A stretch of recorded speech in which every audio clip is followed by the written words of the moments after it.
ಮುಂಭಾಗದಲ್ಲಿ ಕುಳಿತಿರುವಂತಹ ಎಲ್ಲ ಪ್ರಾಜ್ಞರಿಗೆ ಆತ್ಮೀಯವಾದಂತಹ ಸ್ವಾಗತ.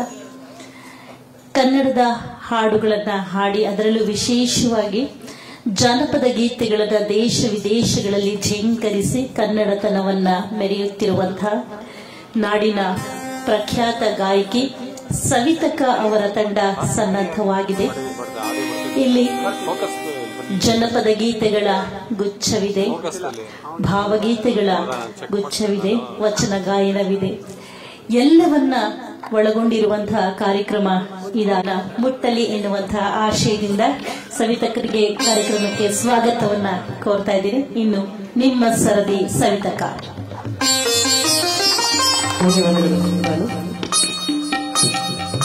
ನಡೆದಿರುವ ಎಲ್ಲ ಕೇಳಿಗೂ ಶರಣು ಹೇಳ್ತಾ ಇನ್ನೇನು ಕೆಲವೇ ಕ್ಷಣಗಳಲ್ಲಿ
ಅಲ್ಲಲ್ಲಿ ಉಭಯ ಕುಶಲೋಪರಿಯಲ್ಲಿ ನಿರತರಾಗಿರುವಂಥವರು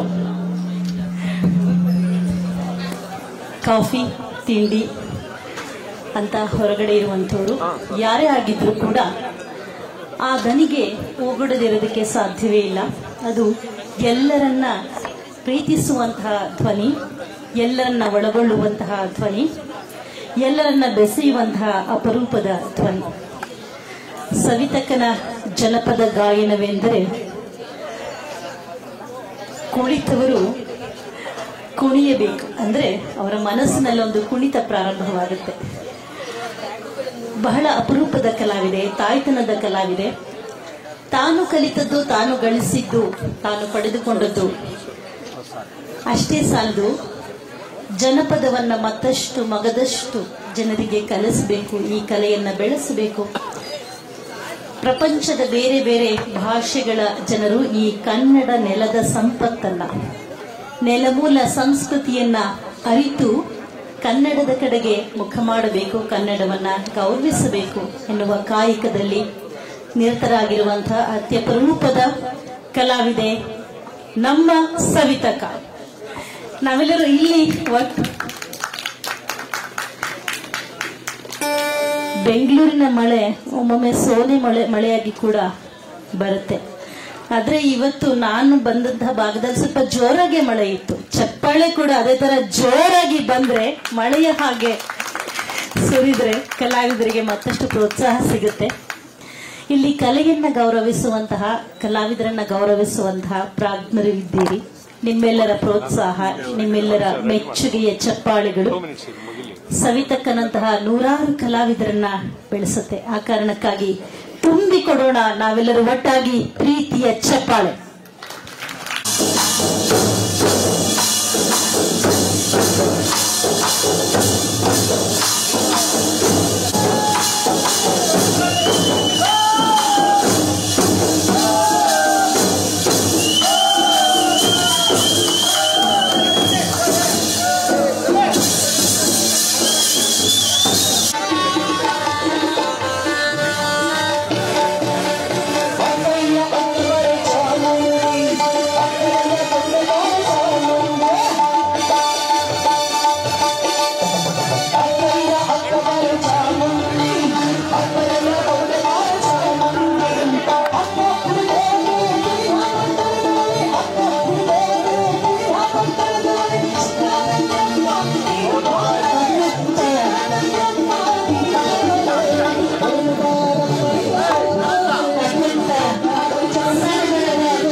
ಮಹತ್ ಸಾಧನೆ ಇದು.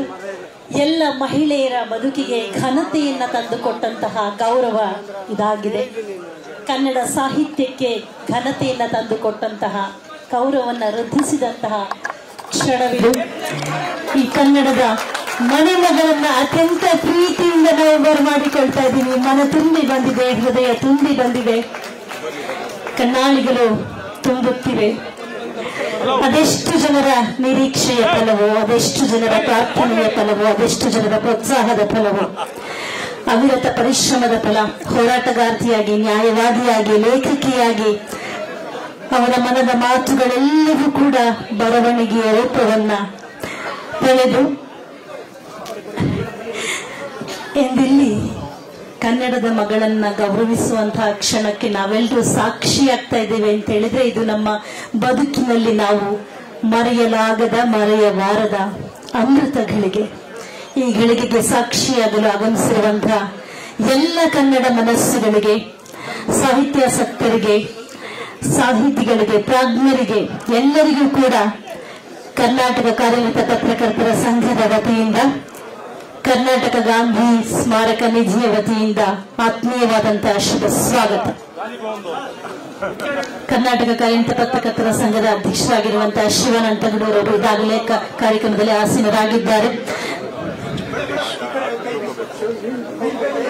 ಗಾಂಧಿ ಸ್ಮಾರಕ ನಿಧಿಯಿಂದ ಮಾನ್ಯ ಶೇಷ್ ಬಿ ದಿನೇಶ್ ಅವರು ಆಗಮಿಸಬೇಕು.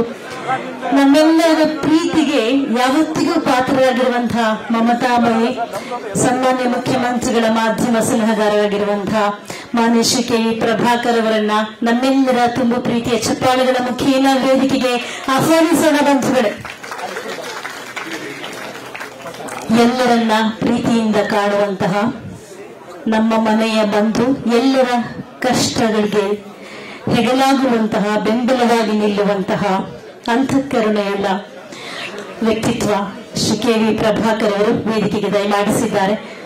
ನಮ್ಮೊಂದಿಗಿದ್ದಾರೆ ಶ್ರೀ ಜಿ ಎನ್ ಮೋಹನ್ ಅವರು, ಸಾಹಿತಿಗಳು, ಹಿರಿಯ ಪತ್ರಕರ್ತರು. ಶ್ರೀ ಕೆ ಎನ್ ಚೆನ್ನೇಗೌಡರು, ಸಂಪಾದಕರು, ವಿಜಯವಾಣಿ. ನಿಮಗಿದು ಪ್ರೀತಿಪೂರ್ವಕ ಶುಭ ಸ್ವಾಗತ. ದಯಮಾಡಿಸಬೇಕು ವೇದಿಕೆಗೆ. ಆಯಿಷಾ ಖಾನಂ, ಅಧ್ಯಕ್ಷರು, ಕರ್ನಾಟಕ ಮಾಧ್ಯಮ ಅಕಾಡೆಮಿ, ಪ್ರೀತಿಪೂರ್ವಕ ಸ್ವಾಗತ. ಪದ್ಮಾ ಶಿವಮೊಗ್ಗ, ಅಧ್ಯಕ್ಷರು, ಕರ್ನಾಟಕ ಪತ್ರಕರ್ತೆಯರ ಸಂಘ, ನಿಮಗಿದು ಆತ್ಮೀಯ ಸ್ವಾಗತ. ಪದ್ಮಾ ಶಿವಮೊಗ್ಗ.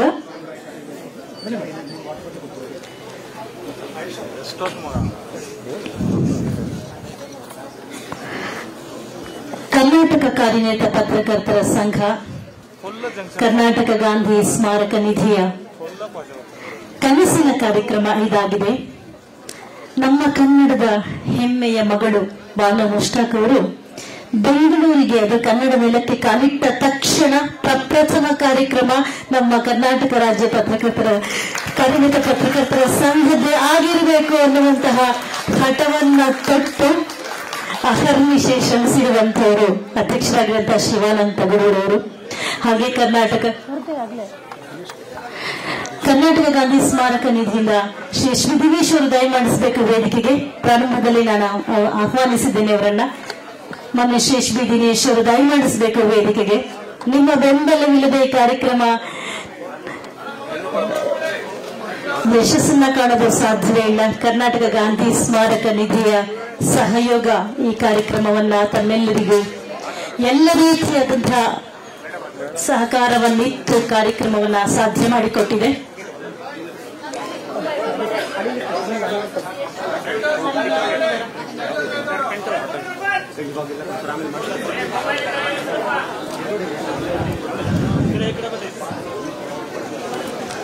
ಕನ್ನಡದ ನೆಲದಿಂದ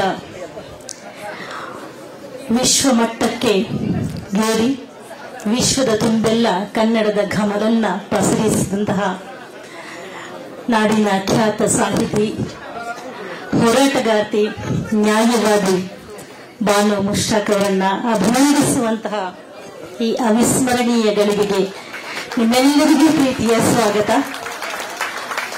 ಕಾರ್ಯಕ್ರಮವನ್ನ ನಾಡಗೀತೆ ಮುಖೇನ ನಾವು ಶುಭಾರಂಭ ಮಾಡ್ತಾ ಇದ್ದೀವಿ. ದಯಮಾಡಿ ತಾವೆಲ್ಲರೂ ಎದ್ದು ನಿಂತು ನಾಡಗೀತೆಗೆ ಗೌರವವನ್ನು ಸಲ್ಲಿಸಬೇಕಾಗಿ ಮನವಿ. ನಾಡಗೀತೆಯ ಪ್ರಸ್ತುತಿ ನಾಡಿನ ಹೆಸರಾಂತ ಗಾಯಕಿ ಸಂಗೀತಕ ಮತ್ತು ತಂಡದವರಿಂದ.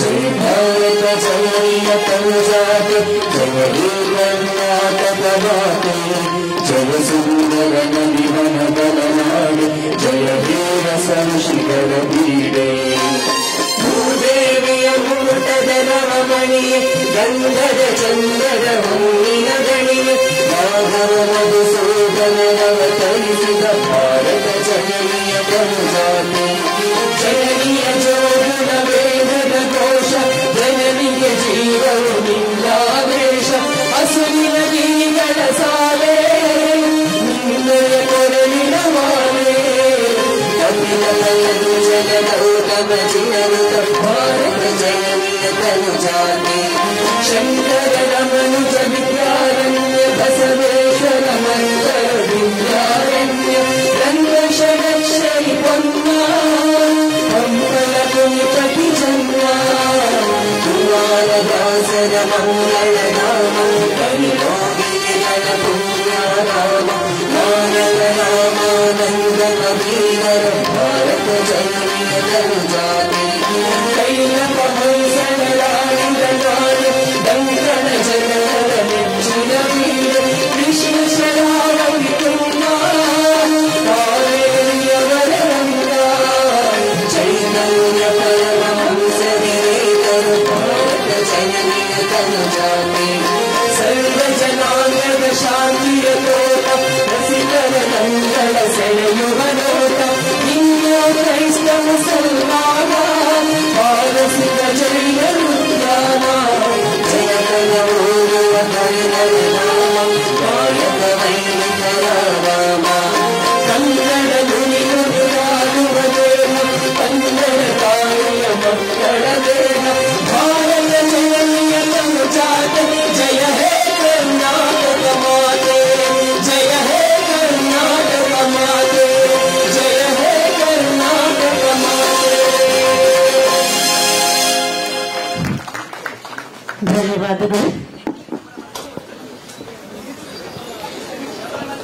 ಕರ್ನಾಟಕ ಕಾರ್ಯನಿರತ ಪತ್ರಕರ್ತರ ಸಂಘ, ಕರ್ನಾಟಕ ಗಾಂಧಿ ಸ್ಮಾರಕ ನಿಧಿ, ಬಹುರೂಪಿ ಕರ್ನಾಟಕ ಪತ್ರಕರ್ತೆಯರ ಸಂಘ ಎಲ್ಲರೂ ಒಗ್ಗೂಡಿ ಆಯೋಜನೆ ಮಾಡಿರುವಂತಹ ಕಾರ್ಯಕ್ರಮ ಇದಾಗಿದೆ. ಕಾರ್ಯಕ್ರಮಕ್ಕೆ ಎಲ್ಲ ವಿದ್ವಾಂಸಗಳು ಅತ್ಯಂತ ಪ್ರೀತಿಯಿಂದ ಆಗಮಿಸಿದ್ದಾರೆ. ಸಾಹಿತ್ಯ ಕ್ಷೇತ್ರದಲ್ಲಿ ತಮ್ಮ ಅನನ್ಯತೆಯನ್ನು ದಾಖಲಿಸಿರುವಂತಹ ಮಹನೀಯರು ಆಗಮಿಸಿದ್ದಾರೆ. ತಾವು ಆಯ್ದುಕೊಂಡಂತಹ ಕ್ಷೇತ್ರದಲ್ಲಿ ಛಾಪು ಮೂಡಿಸಿರುವಂತಹ ಅನೇಕ ಮಹನೀಯರು ಆಗಮಿಸಿದ್ದಾರೆ. ಆ ಎಲ್ಲರನ್ನ ಅತ್ಯಂತ ಪ್ರೀತಿಪೂರ್ವಕವಾಗಿ ಸ್ವಾಗತಿಸಲಿದ್ದಕ್ಕಾಗಿ ಸಿದ್ಧರಾಗಿದ್ದಾರೆ. ಕರ್ನಾಟಕ ರಾಜ್ಯ ಕಾರ್ಯನಿರತ ಪತ್ರಕರ್ತರ ಸಂಘದ ಅಧ್ಯಕ್ಷರಾಗಿರುವಂತಹ ಶ್ರೀ ಶಿವಾನಂದ್ ತಗಡೂರವರು. ಶಿವಾನಂದ್ ತಗಡೂರವರಿಗೆ ಯಾವುದೇ ಕಾರ್ಯಕ್ರಮ ಮಾಡುವುದೆಂದರೆ ಇನ್ನಿಲ್ಲದ ಉತ್ಸಾಹ. ಅದೆಲ್ಲಿಂದ ಚೈತನ್ಯ ಅವರೊಳಗೆ ಮತ್ತೆ ಮತ್ತೆ ಉಕ್ಕಿ ಬರುತ್ತೋ ಗೊತ್ತಿಲ್ಲ. ಆದರೆ ಈ ಸಾಹಿತ್ಯ ಕ್ಷೇತ್ರದ ಕಾರ್ಯಕ್ರಮದಲ್ಲಿ ಪತ್ರಕರ್ತರ ಸಂಕಟಗಳನ್ನು ನಿವಾರಿಸುವಂತಹ ಕಾಯಕವಿರಲಿ, ಅದು ತನ್ನ ಮನೆಯದೇ ಕಾರ್ಯಕ್ರಮ ಎನ್ನುವಷ್ಟು ಜತನದಿಂದ, ಶ್ರದ್ಧೆಯಿಂದ, ಬದ್ಧತೆಯಿಂದ ಮಾಡುವಂತಹ ಅಪರೂಪದ ಅಧ್ಯಕ್ಷರಾಗಿರುವ ಶ್ರೀ ಶಿವಾನಂದ್ ತಗಡೂರವರನ್ನ ಚಪ್ಪಾಳೆಗಳ ಮುಖೇನ ಸ್ವಾಗತಿಸಿ ಬಂಧುಗಳು. ಕರ್ನಾಟಕ ಕಾರ್ಯನಿರತ ಪತ್ರಕರ್ತರ ಸಂಘದ ವತಿಯಿಂದ ಇವತ್ತು ಇಲ್ಲಿ ಏರ್ಪಾಡು ಮಾಡಿರುವಂತಹ ಕಾರ್ಯಕ್ರಮದಲ್ಲಿ ನಮ್ಮ ಜೊತೆ ಒಡನಾಡಿಯಾಗಿ ಸಹಕಾರವನ್ನು ಕೊಟ್ಟಿರುವಂತಹ ಈ ಗಾಂಧಿ ಸ್ಮಾರಕ ನಿಧಿಯವರು, ಹಾಗೆ ಬಹುರೂಪಿ ಬಳಗ, ಜೊತೆಗೆ ಕರ್ನಾಟಕ ಪತ್ರಕರ್ತೆಯರ ಸಂಘ, ಇಷ್ಟು ಜನರು ಒಟ್ಟುಗೂಡಿ ಯೋಚನೆಯನ್ನು ಮಾಡಿದ್ವಿ. ಒಂದು, ನಾವೆಲ್ಲ ಸಂಭ್ರಮ ಪಡುವ ಹೊತ್ತು, ನಾಡು ಸಂಭ್ರಮ ಪಡುವಂಥ ಹೊತ್ತು, ಕನ್ನಡಿಗರೆಲ್ಲರೂ ಇಡೀ ವಿಶ್ವದೆಲ್ಲೆಡೆ ಇರುವಂಥ ಕನ್ನಡದ ಮನಸ್ಸುಗಳೆಲ್ಲರೂ ಕೂಡ ಪುಳಕಿತವಾಗಿ ಸಂಭ್ರಮ ಪಡುವಂಥ ಹೊತ್ತು. ಇಂಥ ಹೊತ್ತಿನಲ್ಲಿ ನಾವೇನು ಮಾಡಬೇಕು ಅಂತೇಳಿ ಯೋಚನೆ ಮಾಡಿ ಕೂಡಲೇ ನಮಗೆ ಬಹುಶಃ ಇಡೀ ಜಗದೆಲ್ಲ ಕಡೆ ಕನ್ನಡದ ಕಂಪನ್ನು ಪಸರಿಸಿದಂಥ ಬಾನು ಮಸ್ತಾಕ್ ಮೇಡಮ್ ಅವ್ರನ್ನ ಹೇಗೆ ನಾವು ಇಲ್ಲಿಗೆ ವೆಲ್ಕಮ್ ಮಾಡಬೇಕು, ಎಲ್ಲರನ್ನ ಒಳಗೊಳ್ಳುವಂತೆ ಮಾಡಬೇಕು, ಹೇಗೆ ಇಡೀ ಕನ್ನಡ ನಾಡನ್ನು ಪ್ರತಿನಿಧಿಸುವಂಥ ಎಲ್ಲ ಪ್ರಾಥಮಿಕ ಜನರನ್ನ ಇಲ್ಲಿ ಕರಿಬೇಕು ಅಂತೇಳಿ ಯೋಚನೆ ಮಾಡುವಂಥ ಹೊತ್ತಿನಲ್ಲಿ ನಮಗೆ ಒಳೆದಿದ್ದು, ಅವರು ಮೂಲತಃ ಪತ್ರಕರ್ತರಾಗಿರುವಂಥವ್ರು. ಆ ಕಾರಣಕ್ಕೋಸ್ಕರ ನಾವು ಈ ವೇದಿಕೆಗೆ ಅವ್ರನ್ನ ಎಲ್ಲ ಪತ್ರಕರ್ತ ಸಂಘಟನೆಗಳ ಪರವಾಗಿ ಎಲ್ಲ ಪತ್ರಕರ್ತರ ಸಂಘಟನೆಗಳ ಪರವಾಗಿ ಅವರನ್ನ ಇಲ್ಲಿ ನಾವು ಒಂದು ಕಾರ್ಯಕ್ರಮವನ್ನು ಜೋಡಿಸುವ ಮೂಲಕ ಅವರೆಲ್ಲರನ್ನ ಇಲ್ಲಿಗೆ ಬಾನು ಮಸ್ತಾಕ್ ಮೇಡಮ್ ಅವ್ರನ್ನ ಈ ವೇದಿಕೆಗೆ ಕರೆಯಬೇಕು ಅಂತೇಳಿ ಆಲೋಚನೆಯನ್ನು ಮಾಡಿದ್ವಿ. ಆಲೋಚನೆ ಮಾಡುವಾಗ ನಮಗೆ ಅನಿಸಿದ್ದು, ಬಹುಶಃ ನಿಮ್ಮೆಲ್ಲರಿಗೆ ಗೊತ್ತಿದೆ, ಹಾಸನಿಂದ ಅವರು ಹೊರಡುವಾಗ ಅವರೊಬ್ಬರೇ ಹೊರಟರು. ಲಂಡನ್ ತಲುಪಿ ಲಂಡನ್ನಲ್ಲಿ ಇದ್ದಾಗಲೂ ಕೂಡ ಕೆಲವಷ್ಟೇ ಜನರಿಗೆ ನಿರೀಕ್ಷೆ, ಅಚ್ಚರಿ, ಕುತೂಹಲ. ಆ ಕಾರಣಕ್ಕಾಗಿ ಅರ್ಧ ರಾತ್ರಿಯಲ್ಲೂ ಕೂಡ ಯೂಟ್ಯೂಬ್ ಅಥವಾ ನ್ಯೂಸ್ ಚಾನೆಲ್ಗಳನ್ನು ಹಾಕೊಂಡು ಅನೇಕ ಆಸಕ್ತರು ಕಾಯ್ತಾ ಇದ್ರು. ಅರ್ಧ ರಾತ್ರಿಯಲ್ಲಿ ಬೂಕರ್ ಪ್ರಶಸ್ತಿ ಬಾನು ಮಸ್ತಾಕ್ ಮೇಡಮ್ಗೆ ಅಂತೇಳಿ ಪ್ರಕಟ ಆದಾಗ ನಮಗಾದಂಥ ಸಂತೋಷ, ಸಂಭ್ರಮ, ಸಡಗರ ಅಷ್ಟಿಷ್ಟಲ್ಲ.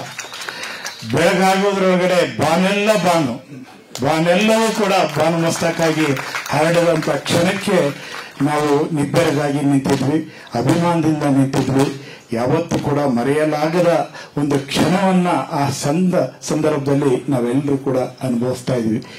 ಆ ಕಾರಣಕ್ಕೋಸ್ಕರ ನಾವು ಯೋಚನೆ ಮಾಡಿದ್ವಿ, ಈ 3 ಸಂಘಟನೆಗಳಿಂದ ಅವ್ರನ್ನ ನಮ್ಮ ಈ ವೇದಿಕೆಗೆ ಅವ್ರನ್ನ ಕರೆತರಬೇಕು, ಜೊತೆಗೆ ಅವ್ರನ್ನ ಇಡೀ ನಾಡಿನ ಪರವಾಗಿ ನಾವು ಸ್ವಾಗತವನ್ನು ಮಾಡಬೇಕು ಅಂತ ನಿರ್ಧರಿಸಿ ಈ ಕಾರ್ಯಕ್ರಮವನ್ನು ಆಯೋಜನೆ ಮಾಡಿದ್ವಿ.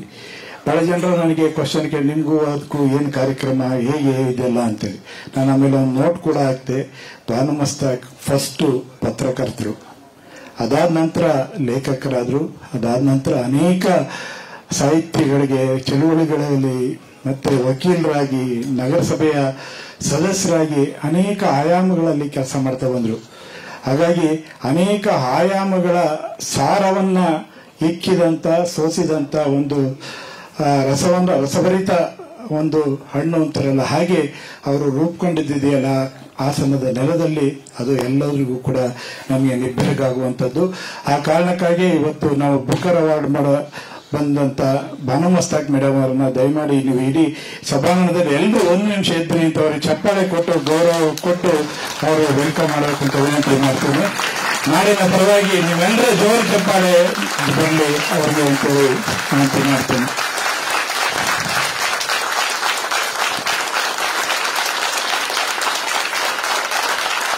ಈ ಸಂಭ್ರಮದ ಕ್ಷಣಕ್ಕಾಗಿ ನಾವು ಕಾಯ್ತಾ ಇದ್ವಿ, ಈ ಸಂತಸದ ಗಳಿಗೆಗಾಗಿ ನಾವು ಕಾಯ್ತಾ ಇದ್ವಿ. ಅದೆಷ್ಟು ಜನಗಳ ಕನಸು ನಮಗೆ ಗೊತ್ತಿಲ್ಲ. Thank you. ಇವತ್ತು ಈ ವೇದಿಕೆಯಲ್ಲಿ ಎಲ್ಲ ನಮ್ಮ ಸಂಸ್ಥೆಗಳ 3 ಸಂಸ್ಥೆಗಳ ಪ್ರತಿನಿಧಿಗಳು ಆಸೀನರಾಗಿದ್ದಾರೆ.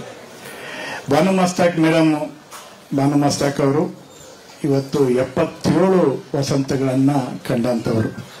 ಆದರೂ ಕೂಡ ನೀವು ಅವರ ಮುಖವನ್ನು ನೋಡಿ ಒಂದು ಕ್ಷಣ ದಣಿವರಿಯದ ರೀತಿಯಲ್ಲಿ ಈಗಲೂ ಕೂಡ ಲವಲೋಕೆ ಆಗಿರುವಂತ ಒಂದು ತಾಯ್ತನದ ಹೃದಯ ಇರುವಂತವರು ಬಾನು ಮಸ್ತಾಕ್ ಅವರು. ಬಾನು ಮಸ್ತಾಕ್ ಅವರ ಬಗ್ಗೆ ನಾನು ತುಂಬಾ ಮಾತಾಡಲಿಕ್ಕೆ ಹೋಗುವುದಿಲ್ಲ.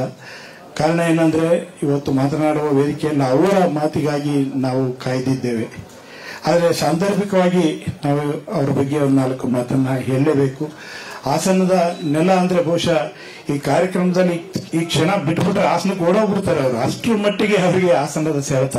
ಅವರ ಮೊಮ್ಮಗಳು ಅಥವಾ ಹಾಸನದ ನೆಲ, ಪೆನ್ಷನ್ ಮಾಲ್, ಹೊಸ್ಲೆಂಡ್ ರೋಡು, ಅಥವಾ ಅವರ ವಕೀಲ ವೃತ್ತಿ ಮಾಡ್ತಾ ಇದ್ದಂತ ಅಲ್ಲಿಯ ಕೋರ್ಟ್ ಆವರಣ, ಇವೆಲ್ಲವೂ ಕೂಡ ಅವರಿಗೆ ಏನೋ ಒಂದು ಆಪ್ತತೆ. ಆ ಕಾರಣಕ್ಕೋಸ್ಕರ ಹಾಸನದೊಳಗಡೆ ಅವರಿಗೆ ಇದ್ದಂತ ಒಂದು ಸೊಗಡು, ಪ್ರೀತಿ, ವಿಶ್ವಾಸ, ಜಗಳ ಇವೆಲ್ಲವೂ ಕೂಡ ಸೇರಿ ಬಾನು ಮಸ್ತಾಕ್ ಅಂತೆ. ಬಾನು ಮಸ್ತಾಕ್ 80ರ ದಶಕದಲ್ಲಿ ಲಂಕೇಶ್ ಪತ್ರಿಕೆಗೆ ಅವರು ವರದಿಗಾರರಾಗಿ ಬಂದಂತ ಸಂದರ್ಭ ಬಹುಶಃ ನನಗನ್ಸುತ್ತೆ ಅವರಿಗೆ ಅದು ಕೊಟ್ಟಂತ ಶಕ್ತಿ, ಅವರು ಕೊಟ್ಟಂತ ಒಂದು ಧೈರ್ಯ ಇನ್ನಷ್ಟು ಅವರ ನಿಬ್ಬೆರಗಾಗುವ ರೀತಿಯಲ್ಲಿ ಬೆಳಿಲಿಕ್ಕೆ ಸಾಧ್ಯ ಆಯಿತು ಅಂತೇಳಿ ನನಗನ್ಸುತ್ತೆ. 1 ದಶಕಗಳ ಕಾಲ ಹಾಸನದ ನೆಲದಿಂದ ಅವರು ವರದಿಗಾರರಾಗಿ ಕೆಲಸ ಮಾಡಿದವರು. ನಾನು ಪತ್ರಿಕೋದ್ಯಮಕ್ಕೆ ಬಂದ ಸಂದರ್ಭದಲ್ಲೂ ಕೂಡ ಅವರು ಭಾನುಮಸ್ತಾಕ್ ಅವರನ್ನು ದೂರದಿಂದ ನೋಡಿ ನಂತರ ಅವರು ಮಾತಾಡಿಸಲೇಬೇಕು ಅಂತೇಳಿ ಹೋಗಿ ಮಾತನಾಡಿಸಿದ್ದೆ. ಆ ಸಂದರ್ಭದಿಂದ ಇವತ್ತಿನವರೆಗೂ ಅವರ ಅವಿನಾಭಾವ ಒಡನಾಟ ಹಾಗೇ ಇದೆ. ಅನೇಕ ಸಂದರ್ಭಗಳಲ್ಲಿ ಹಾಸನದಲ್ಲಿ ಅವರು ಚಳವಳಿ ಇರ್ಬೋದು, ರೈತ ಚಳವಳಿ ಇರ್ಬೋದು, ದಲಿತ ಚಳವಳಿ ಇರ್ಬೋದು, ಎಲ್ಲ ಚಳವಳಿಗಳಲ್ಲೂ ಕೂಡ ಅವರು ಭಾಗಿಯಾಗ್ತಾ ಬಂದ ರೀತಿ, ಜೊತೆಗೆ ಒಂದು ಸಮಾಜದ ನೊಂದವರ ಪರವಾಗಿ, ಅಶಕ್ತರ ಪರವಾಗಿ, ದೀನ ದಲಿತರ ಪರವಾಗಿ ಧ್ವನಿಯಾಗಿದ್ದಂಥ ಬಗೆ ನಿಜಕ್ಕೂ ಕೂಡ ನಿಬ್ಬೆರಗಾಗುವಂತು. ನನಗೆ ಅವರ ಬಗ್ಗೆ ಒಂದೇ ಘಟನೆಯನ್ನ ಹೇಳಿ ನಾನು ಮುಂದೆ ಹೋಗ್ತೀನಿ.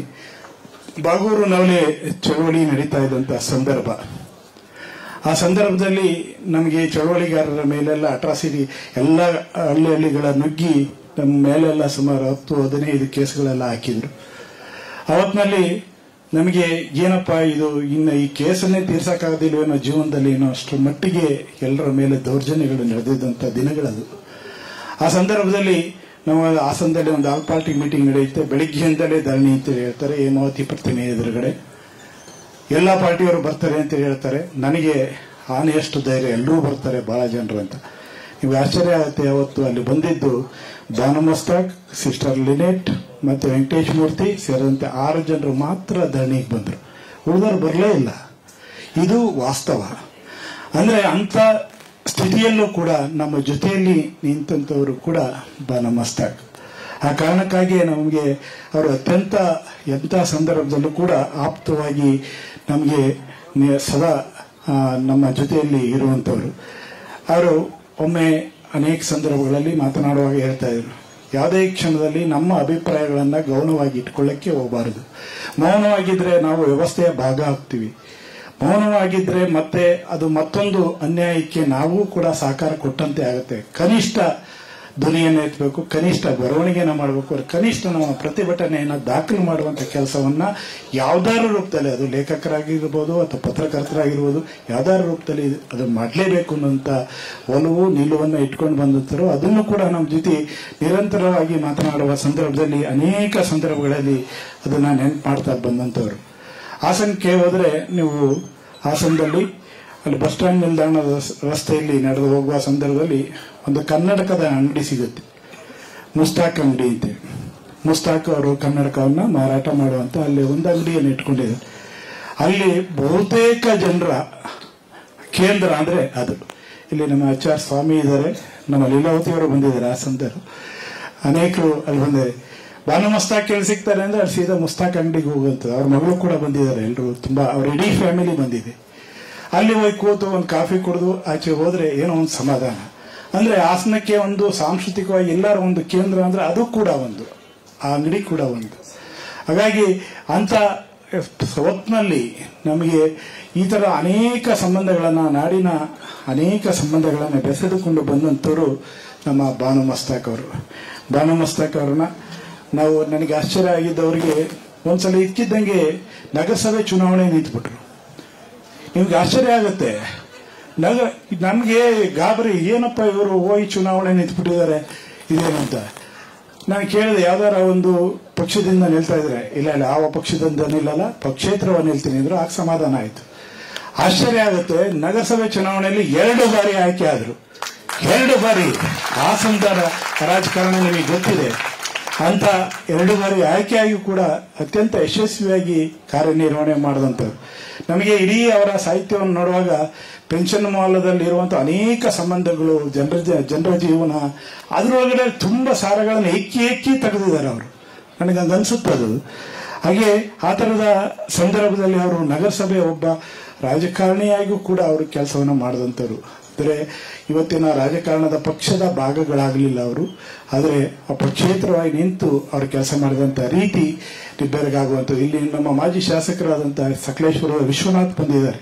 ಆ ಸಂದರ್ಭದಲ್ಲಿ ಒಂದ್ಸಲ ಕೋಮುಗಲಭೆ ಆಗ್ಬಿಡುತ್ತೆ, ಸಕಲೇಶ್ವರದಲ್ಲಿ ಕೋಮುಗಲಭೆ ಆಗುತ್ತೆ. ಆ ಸಂದರ್ಭದಲ್ಲಿ ಇಡೀ ಜಿಲ್ಲೆ ಉದ್ದಗಲಕ್ಕೆ ನಗರದಲ್ಲಿ ಒಂದು ಸಮಿತಿಯನ್ನು ಮಾಡಿಕೊಂಡು ಎಲ್ಲರೂ ಕೂಡ ಓಡಾಡಿ ಒಂದು ಸೌಹಾರ್ದತೆಯನ್ನು ಕಾಪಾಡದಂತ ಕೀರ್ತಿ ಹೆಗ್ಗಳಿಕೆ ಕೂಡ ಅವರು ಮುಂಚೂಣಿಯಲ್ಲಿ ನಿಂತಿದ್ದು ಮಾಡಿದ್ದನ್ನ ಇವತ್ತು ಕೂಡ ನಾವು ನೆನಪಲ್ಲಿ ಇಟ್ಕೊಂಡಿದ್ದೀವಿ. ಹಾಗಾಗಿ ಇವತ್ತು ಹಾಸನದ ಒಂದು ಸೌಹಾರ್ದತೆಯ ನೆಲ ಅಂತೇಳಿ, ಅಂತ ನೆಲದಲ್ಲಿ ಅರಳಿದಂತ ಈ ಪ್ರತಿಭೆ ಅಂತೇಳಿ ನನಗನ್ಸುತ್ತೆ. ನನ್ನ ಸೌಭಾಗ್ಯ, ನಾನು ಹಾಸನ ಜಿಲ್ಲಾ ಕಾರ್ಯನಿರತ ಪತ್ರಕರ್ತರ ಸಂಘದ ಅಧ್ಯಕ್ಷ ಆಗಿದ್ದೆ. ಆ ಹೊತ್ತಿನಲ್ಲಿ ಅವರಿಗೆ ಒಂದು ನಮ್ಮ ಗಿರಿ ಕಾಸರಳ್ಳಿ ಅವರು ಬಂದಿದ್ದಾರೆ ಇಲ್ಲೋ ಗೊತ್ತಿಲ್ಲ, ಅವರೊಂದು ಸಿನಿಮಾ ಮಾಡಿದ್ರು ಅವರ ಕಥೆಯನ್ನ ಆಧರಿಸಿ, ಹಸೀನಾ ಅಂತ. ಅದಕ್ಕೆ ರಾಷ್ಟ್ರ ಪ್ರಶಸ್ತಿ ಬಂತು, 3 ಪ್ರಶಸ್ತಿಗಳು ಬಂತು ಅದಕ್ಕೆ. ಆ ಪ್ರಶಸ್ತಿಗೆ ಬಂದ ಹೊತ್ತಿನಲ್ಲಿ ತಕ್ಷಣವೇ ಯೋಚನೆ ಮಾಡಿ ಹಾಸನ ಜಿಲ್ಲಾ ಪತ್ರಕರ್ತರ ಸಂಘದಿಂದ ಇದೊಂದು ಕಾರ್ಯಕ್ರಮ ಮಾಡಬೇಕು ಅದ್ದೂರಿಯಾಗಿ ಅಂತೇಳಿ ಅಲ್ಲೇ ಹಾಸನದ ಕಲಾಭವನದಲ್ಲಿ ಮೊದಲ ಕಾರ್ಯಕ್ರಮವನ್ನು ಮಾಡಿದ್ದು ಕೂಡ ನಾವೇ. ನನಗೆ ಕಾಕತಾಳೀಯ ಅಂತೇಳಿ ಅನ್ಸೋದು, ಇವತ್ತು ರಾಜ್ಯ ಅಧ್ಯಕ್ಷ ಇದ್ದೀನಿ, ಇವತ್ತು ಬೂಕರ್ ಅವಾರ್ಡ್ ಬಂದಿದೆ, ಮೊದಲ ಕಾರ್ಯಕ್ರಮ ಮಾಡ್ತಾ ಇರೋದು ಕೂಡ ನಾನೇ. ಹಾಗಾಗಿ ಈ ತರದ 2 ಸಂದರ್ಭಗಳಿಗೆ ಅವರ ಜೊತೆಯಲ್ಲಿ ನಾನು ಸಾಕ್ಷಿಯಾಗಿರೋದನ್ನ ಮರೆಯಲಿಕ್ಕೆ ಸಾಧ್ಯ ಇಲ್ಲ. ಹಾಗೆ ನಾನು ಒಂದು ದಿನ ಇದಕ್ಕಿದ್ದಂಗೆ ಒಂದ್ಸಲ ಮಬ್ಬಾನ ಮೇಡಮ್ ನನ್ನಲ್ಲಿ ವಿಜಯ ಕರ್ನಾಟಕ ಪತ್ರಿಕೆ ಆಫೀಸಿಗೆ ಬಂದರು. ಏನ್ ಮೇಡಮ್ ಹಿಂಗೆ ದಿಢೀರ್ ಅಂತೇಳಿ ಬಂದ್ರು. ಅವ್ರ ಮುಖದಲ್ಲಿ ದುಗುಡ ಇತ್ತು, ನೋವಿತ್ತು, ಹೇಳಿಕೊಳ್ಳಲಾರದಷ್ಟು ಅವರ ನೋವು ಮುಖದಲ್ಲಿ ಅನಾವರಣ ಆಗಿತ್ತು. ನಾನು ಕೇಳಿದೆ ಅವರಿಗೆ, ಏನ್ ಮೇಡಮ್ ಯಾಕೆ ಅಂತ. ಆಗ ಗೊತ್ತಾಯಿತು, ಮಸೀದಿಯಲ್ಲಿ ಅವರಿಗೆ ಬಹಿಷ್ಕಾರ ಹಾಕಿದ್ರು, ಪತ್ವ ಹೊರಡಿಸಿದ್ರು. ಅವ್ರು ಮಾಡಿದಂತ ಒಂದು ಸಾಹಿತ್ಯದ ಯಾವುದೋ ಒಂದು ವಿಚಾರವನ್ನು ಇಟ್ಕೊಂಡು ಕೆಲವರು ಒಂದು ವರ್ಗ ಅವರಿಗೆ ಅದನ್ನ ಮಿಸ್ಲೀಡ್ ಮಾಡಿ ಅವರಿಗೆ ಬಹಿಷ್ಕಾರವನ್ನು ಹಾಕಿದ್ದಂತ ಘಟನೆಯೂ ಕೂಡ ನಾವು ಸಾಕ್ಷಿ. ಅವತ್ತಿನಲ್ಲಿ ಇಡೀ ಅರ್ಧ ದಿನ ನಮ್ಮ ಜೊತೆ ನಮ್ಮ ಪತ್ರಿಕಾಲಯದಲ್ಲಿ ಇದ್ರು. ಅವತ್ತಿನಲ್ಲಿ ನಾವು ಅದನ್ನ ಮೀಡಿಯಾದವರು ನಮ್ಮ ಸುದ್ದಿ ನಮ್ಮ ವಿಜಯ ಕರ್ನಾಟಕದಲ್ಲೂ ಕೂಡ ಆ ಸಂದರ್ಭದಲ್ಲಿ ಮುಖಪುಟದಲ್ಲಿ ಸುದ್ದಿಯಾಗಿ ಬಂತು. ನಂತರ ಅದು ಬಹಳ ವಿಚಾರವಂತ ಮುಸ್ಲಿಂ ವೇದಿಕೆಯಲ್ಲಿ ಹೋಗಿ ಅವರೆಲ್ಲರೂ ಬಂದು ಮತ್ತೆ ಮಾತನಾಡಿ ಅದನ್ನು ಸರಿಪಡಿಸುವಂತ ಕೆಲಸವನ್ನ ಮಾಡಿದ್ರು. ಆದರೆ ಅವತ್ತು ಅವರು ಅನುಭವಿಸಿದಂತ ನೋವಿದೆಯಲ್ಲ, ಬಹುಶಃ ಬೇರೆ ಯಾರಾಗಿದ್ರೆ ಹಾಸನ ಬಿಟ್ಟು ಹೋಗ್ತಾ ಇದ್ರು, ಹಾಸನದಲ್ಲಿ ಇರ್ತಿರ್ಲಿಲ್ಲ.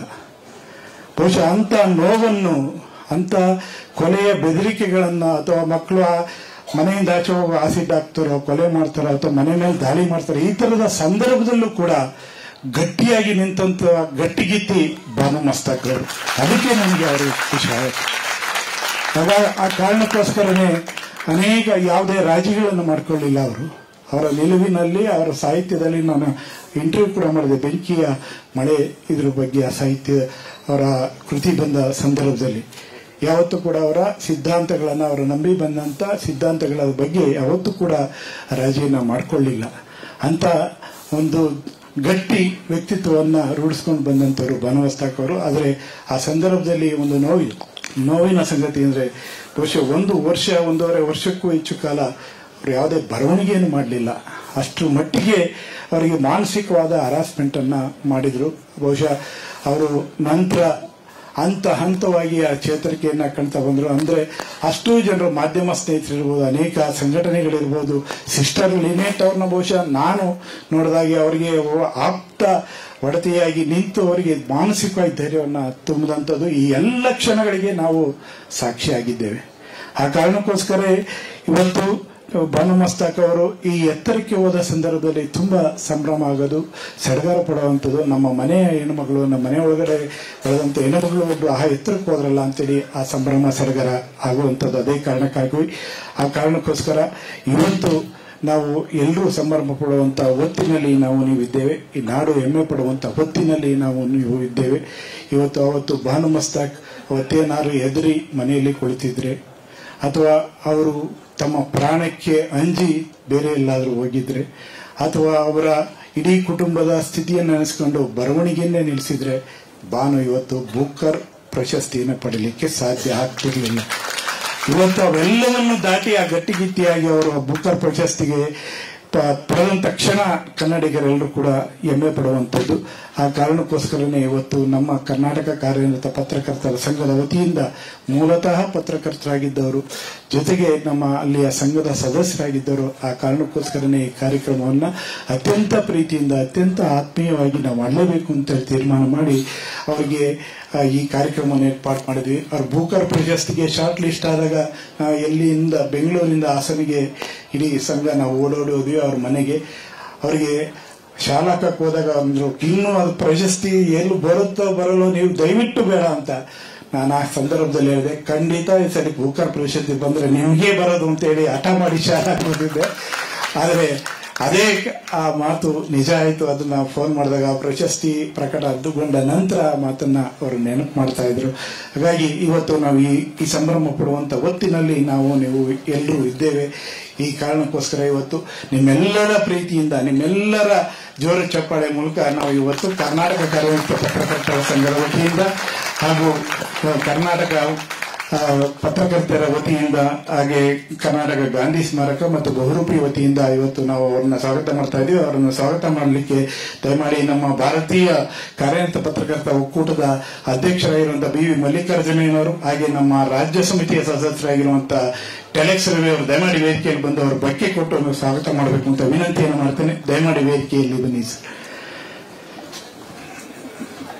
ಟೆಲೆಕ್ಸ್ ರವಿ ಅವರು ದಯಮಾಡಿ ಇಬ್ರು ಕೂಡ ಬಂದು ನೀವು ಸ್ವಾಗತವನ್ನು ಮಾಡ್ಕೋಬೇಕು ಅಂತ ವಿನಂತಿ ಮಾಡ್ತೇನೆ.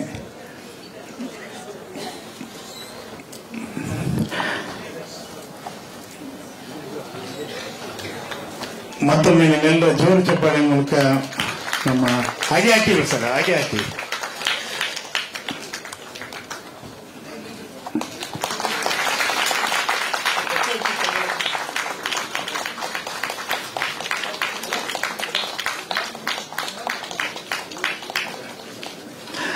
ರವಿಕುಮಾರ್ ಟೆಲೆಕ್ಸ್ ಅವರು ಬರಲಿಲ್ಲ.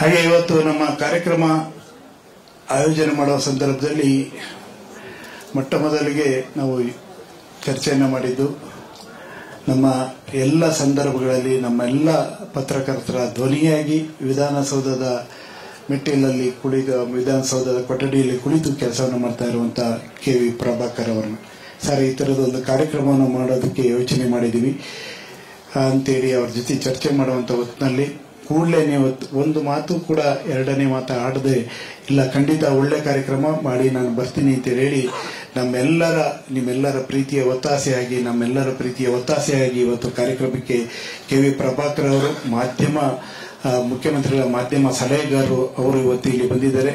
ಅವರಿಗೆ ಪುಂಡಲೀಕ ಬಾಳೋಜಿ ಅವರು ಸ್ವಾಗತ ಮಾಡ್ಕೋಬೇಕು ಅಂತೇಳಿ ವಿನಂತಿಯನ್ನು ಮಾಡ್ತೇನೆ.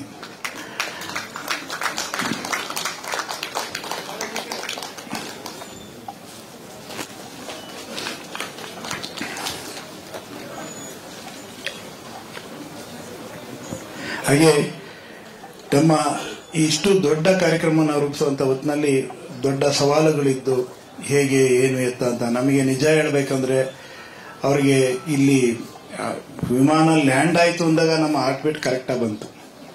ಅಪ್ಪಿತಪ್ಪಿ ವಿಮಾನ ಏನೋ ಹವಾಮಾನ ವೈಪರೀತ್ಯ ಕ್ಯಾನ್ಸಲ್ ಅಂದ್ಬಿಟ್ಟಿದ್ರೆ ನಾವು ಇಡೀ ಸಭಾಂಗಣದ ಕಾರ್ಯಕ್ರಮನೇ ಕ್ಯಾನ್ಸಲ್ ಈ ತರದ ಸಂದರ್ಭ ಇತ್ತು.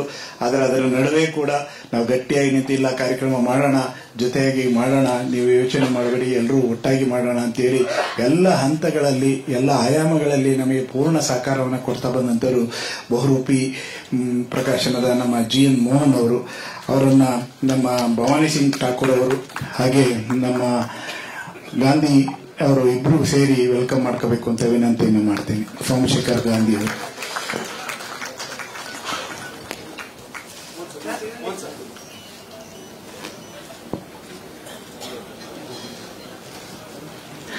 ನಮ್ಮ ಕಾರ್ಯಕ್ರಮದ ಸಂದರ್ಭದಲ್ಲಿ ಬೂಕರ್ ಅವಾರ್ಡ್ ಬಂದಂತಹ ಸಂದರ್ಭದಲ್ಲಿ ನಾನು ತಕ್ಷಣವೇ ನಮ್ಮ ಸಂಪಾದಕರ ಜೊತೆ ಮಾತನಾಡುವಾಗ ತಕ್ಷಣವೇ ಅವರಿಗೆ ಫೋನ್ ಕೊಟ್ಟು ಅವರು ಕೂಡ ವಿಶ್ ಮಾಡಿದರು.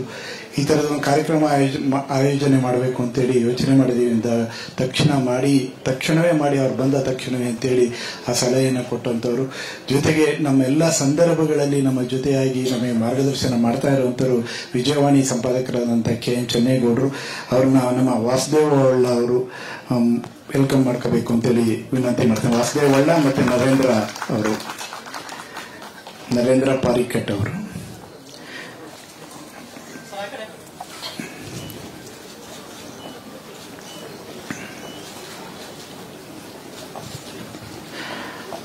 ನಮ್ಮ ಈ ಕಾರ್ಯಕ್ರಮವನ್ನು ಎಲ್ಲಿ ಆಯೋಜನೆ ಮಾಡಬೇಕು ಅಂತೇಳಿ ಬಹಳ ಚರ್ಚೆಯಲ್ಲಿದ್ದ ಸಂದರ್ಭದಲ್ಲಿ ನಮಗೆ ಗಾಂಧಿ ಭವನದಲ್ಲೇ ಮಾಡಬೇಕು ಅಂತೇಳಿ ಯೋಚನೆ ಮಾಡಿದ್ವಿ. ತಕ್ಷಣವೇ ಫೋನ್ ಮಾಡಿದಾಗ ನಮ್ಮ ಕೃಷ್ಣ ಉಡೇಮ್ ಅವರು, ಗಾಂಧಿ ಬಳಗದ ಎಲ್ಲ ಪ್ರತಿನಿಧಿಗಳು ಈ ಕಾರ್ಯಕ್ರಮವನ್ನು ಗಾಂಧಿ ಭವನದಲ್ಲೇ ಮಾಡಿ ಅವರಿಗೆ ಒಂದು ಆಸೆ, ನಮಗೂ ಒಂದು ಆಸೆ ಇದೆ, ಬೂಕರ್ ಪ್ರಶಸ್ತಿ ಹೊತ್ತು ಸೀದಾ ಗಾಂಧಿ ಭವನಕ್ಕೆ ಬರಲಿ, ಗಾಂಧಿ ಭವನದಿಂದ ಎಲ್ಲ ಕಡೆ ಹೋಗ್ಲಿ ಅಂತೇಳಿ ಅವರ ನಿರೀಕ್ಷೆ ಇತ್ತು. ಆ ಕಾರಣಕ್ಕಾಗಿ ಇವತ್ತು ಗಾಂಧಿ ಭವನದಲ್ಲಿ ಆ ಕಾರ್ಯಕ್ರಮವನ್ನು ಏರ್ಪಾಡು ಮಾಡಿದ್ವಿ. ಕೃಷ್ಣ ಒಡೆಯನ್ ಬದಲಿಗೆ ಅವರಿಗೆ ಅವರ ಪ್ರತಿನಿಧಿಯಾಗಿ ನಮ್ಮ ದಿನೇಶ್ ಅವರು ಇಲ್ಲಿ ಬಂದಿದ್ದಾರೆ. ಅವರನ್ನ ನಮ್ಮ ಸೋಮಶೇಖರ್ ಕೆರಗೋಡು ಅವರು ವೆಲ್ಕಮ್ ಮಾಡ್ಕೋಬೇಕು ಅಂತೇಳಿ ವಿನಂತಿಯನ್ನ ಮಾಡ್ತಾ ಇದ್ದೀನಿ.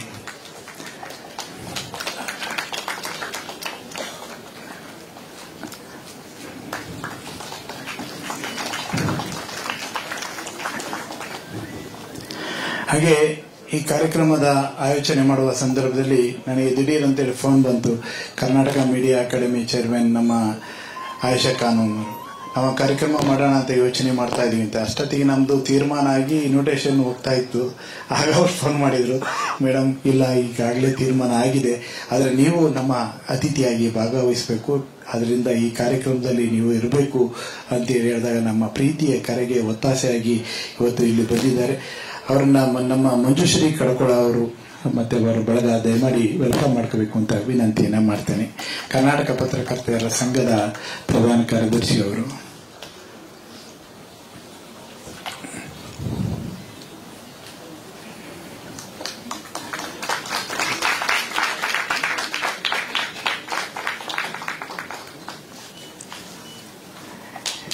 ಇನ್ನು ನಮ್ಮ ಜೊತೆ ಯಾವಾಗಲೂ ಕಾರ್ಯಕ್ರಮ ಮಾಡೋ ಹೊತ್ತಿನಲ್ಲಿ ನೀವು ಯಾವಾಗಲೂ ಕೂಡ ಮುಂದೆ ಹೋಗ್ಬಿಡ್ತೀರಿ, ನಮ್ಮನ್ನು ಹಿಂದೆ ಬಿಟ್ಟೇ ಹೋಗ್ತೀರಿ ಅನ್ನುವಂಥ ಒಂದು ಮಾತನ್ನ ನಮ್ಮ ಅಡಿಗೆ ಮನೆ ಒಳಗಡೆ ಮಾತನಾಡಿದ ಹಾಗೆ ಅನೇಕ ಸಂದರ್ಭಗಳಲ್ಲಿ ನಮಗೆ ಕಿವಿ ಮಾತನ್ನ ನಮ್ಮ ಸಹೋದರಿಯರು ಗಮನಕ್ಕೆ ತರ್ತಾನೆ ಇರ್ತಾರೆ.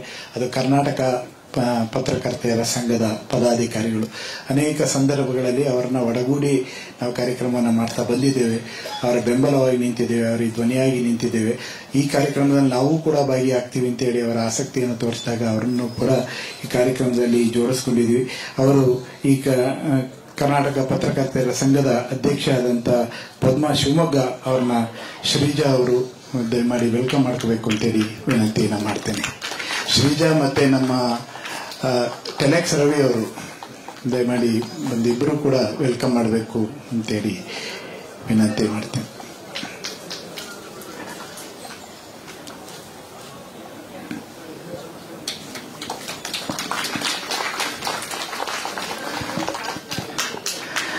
ನೋಡಿದಂತೆ ಈ ಕಾರ್ಯಕ್ರಮದಲ್ಲಿ ತುಂಬಾ ಜನರು ಇಲ್ಲಿ ಎಲ್ಲರೂ ಪಟ್ಟಿ ಮಾಡ್ತಾ ಹೋದ್ರೆ ತುಂಬಾ ಜನರ ಹೆಸರುಗಳನ್ನ ಹೇಳ್ತಾ ಹೋಗ್ಬೇಕಾಗತ್ತೆ. ಅಷ್ಟು ಜನರು ಯಾರ ಹೆಸರನ್ನ ಹೇಳಿ ಯಾರ ಹೆಸರನ್ನ ಕಡಿಮೆ ಮಾಡ್ಲಿಕ್ಕೆ ಸಾಧ್ಯ ಇಲ್ಲ.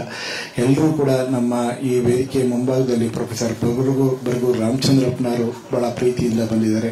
ಅವರ ಅನೇಕ ಸಂದರ್ಭಗಳಲ್ಲಿ ಹೇಳಿದ್ದಾರೆ, ನನಗೆ ಬಂಡಾಯದ ಕಿಚ್ಚನ್ನ ಹತ್ತಿಸಿದ್ದೆ ಬರಗೂರು ರಾಮಚಂದ್ರಪ್ಪನವರು ಅಂತೇಳಿ ನಮ್ಮ ಭಾನುಮಸ್ತಾಕ್ ಮೇಡಮ್ ಪದೇ ಹೇಳ್ತಾ ಬಂದಿದ್ದಾರೆ. ಹಾಗೆ ಪುಷ್ಪಾ ಅವರು ಬಂದಿದ್ದಾರೆ.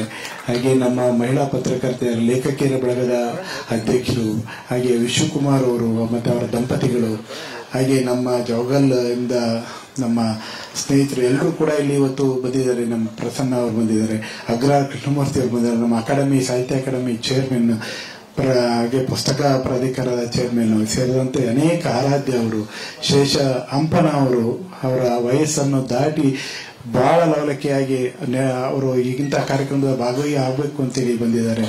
ಹಾಗೆ ನಮ್ಮ ಶೇಷಚಂದ್ರಿಕಾ ಅವರು, ಶೇಷಣ್ಣ ಅವರು, ಅವ್ರಿಗೆ ಈಗಲೂ ಕೂಡ ಚಿರ ಯುವಕ ಅಂತೇಳಿ ಕರಿತೀವಿ. ಹಾಗೆ ಎಲ್ಲ ಕಾರ್ಯಕ್ರಮದಲ್ಲಿ ಭಾಗಿಯಾಗ್ತಾರೆ. ನಮ್ಮ ಲೀಲಾವತಿ ಅವರ ಹಾಸನಿಂದ ಬಂದಿದ್ದಾರೆ, ಕಂಕಾಮೂರ್ತಿ ಅವರು. ಹೀಗೆ ಪಟ್ಟಿ ಮಾಡ್ತಾ ಹೋದರೆ ತುಂಬಾ ಜನರು, ಕರ್ನಾಟಕ ಕಾರ್ಯನಿರತ ಪತ್ರಕರ್ತರ ಸಂಘದ ಅನೇಕ ಸಂಘ ಸಂಸ್ಥೆಗಳು ಕೂಡ ಇಲ್ಲಿ ಬಂದಿದ್ದಾರೆ. ಹಾಗೆ ಲೇಖಕಿಯರ ಬಳಗದ ಮತ್ತೆ ಸಾಹಿತ್ಯ ಪರಿಷತ್ತಿನ ಪದಾಧಿಕಾರಿಗಳು ಕೂಡ ಇಲ್ಲಿ ಬಂದಿದ್ದಾರೆ. ಎಲ್ಲರನ್ನ ಈ ಸಂದರ್ಭದಲ್ಲಿ ನಾನು ಮತ್ತೊಮ್ಮೆ ಸ್ವಾಗತವನ್ನು ಮಾಡ್ಕೊಳ್ತಾ, ನಮ್ಮ ಪೂರ್ಣಿಮಾ ಮೇಡಮ್, ಭಾರತಿ ಮೇಡಮ್, ಅನೇಕರು ಒಬ್ಬೊಬ್ರು ನೋಡ್ತಾ ಹೋದ್ರೆ ಎಲ್ಲರ ಹೆಸರನ್ನ ಹೇಳ್ತಲೇ ಹೋಗ್ಬೇಕಾಗತ್ತೆ.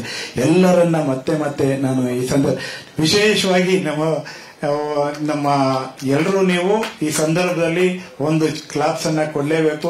ಒಬ್ಬ ಯಶಸ್ವಿ ಪುರುಷನ ಹಿಂದೆ ಹೆಣ್ಮಗಳು ಇರ್ತಾರೆ, ಆದರೆ ಒಬ್ಬ ಯಶಸ್ವಿ ಮಹಿಳೆ ಹಿಂದೆ ಒಬ್ರು ಪುರುಷ ಇದ್ದಾರೆ. ಅದು ನಮ್ಮ ಮುಸ್ತಾಕ್ ಅವರು, ಅವರ ಇಲ್ಲಿ ಬಂದಿದ್ದಾರೆ. ದಯಮಾಡಿ ಅವರನ್ನು ಕೂಡ ನಾನು ಈ ಸಂದರ್ಭದಲ್ಲಿ ವೆಲ್ಕಮ್ ಮಾಡ್ತೀವಿ.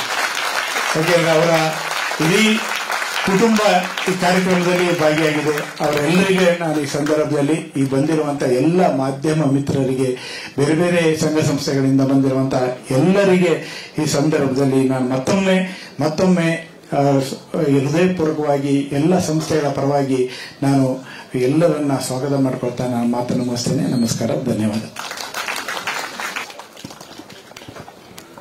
ಆತ್ಮೀಯರೇ, ಎಲ್ಲರೂ ಸೇರಿರೋದು ಭಾನು ಅವರ ಮಾತು ಕೇಳಲಿಕ್ಕೆ ಅಂತ ಗೊತ್ತಿರೋದ್ರಿಂದ ಆದಷ್ಟು ಚುಟುಕಾಗಿ ನಮ್ಮ ಮಾತುಗಳನ್ನು ಮುಗಿಸಿ ಭಾನು ಮುಷ್ತಾಕ್ ಅವರಿಗೆ ದಾರಿ ಮಾಡಿಕೊಡ್ತೇನೆ.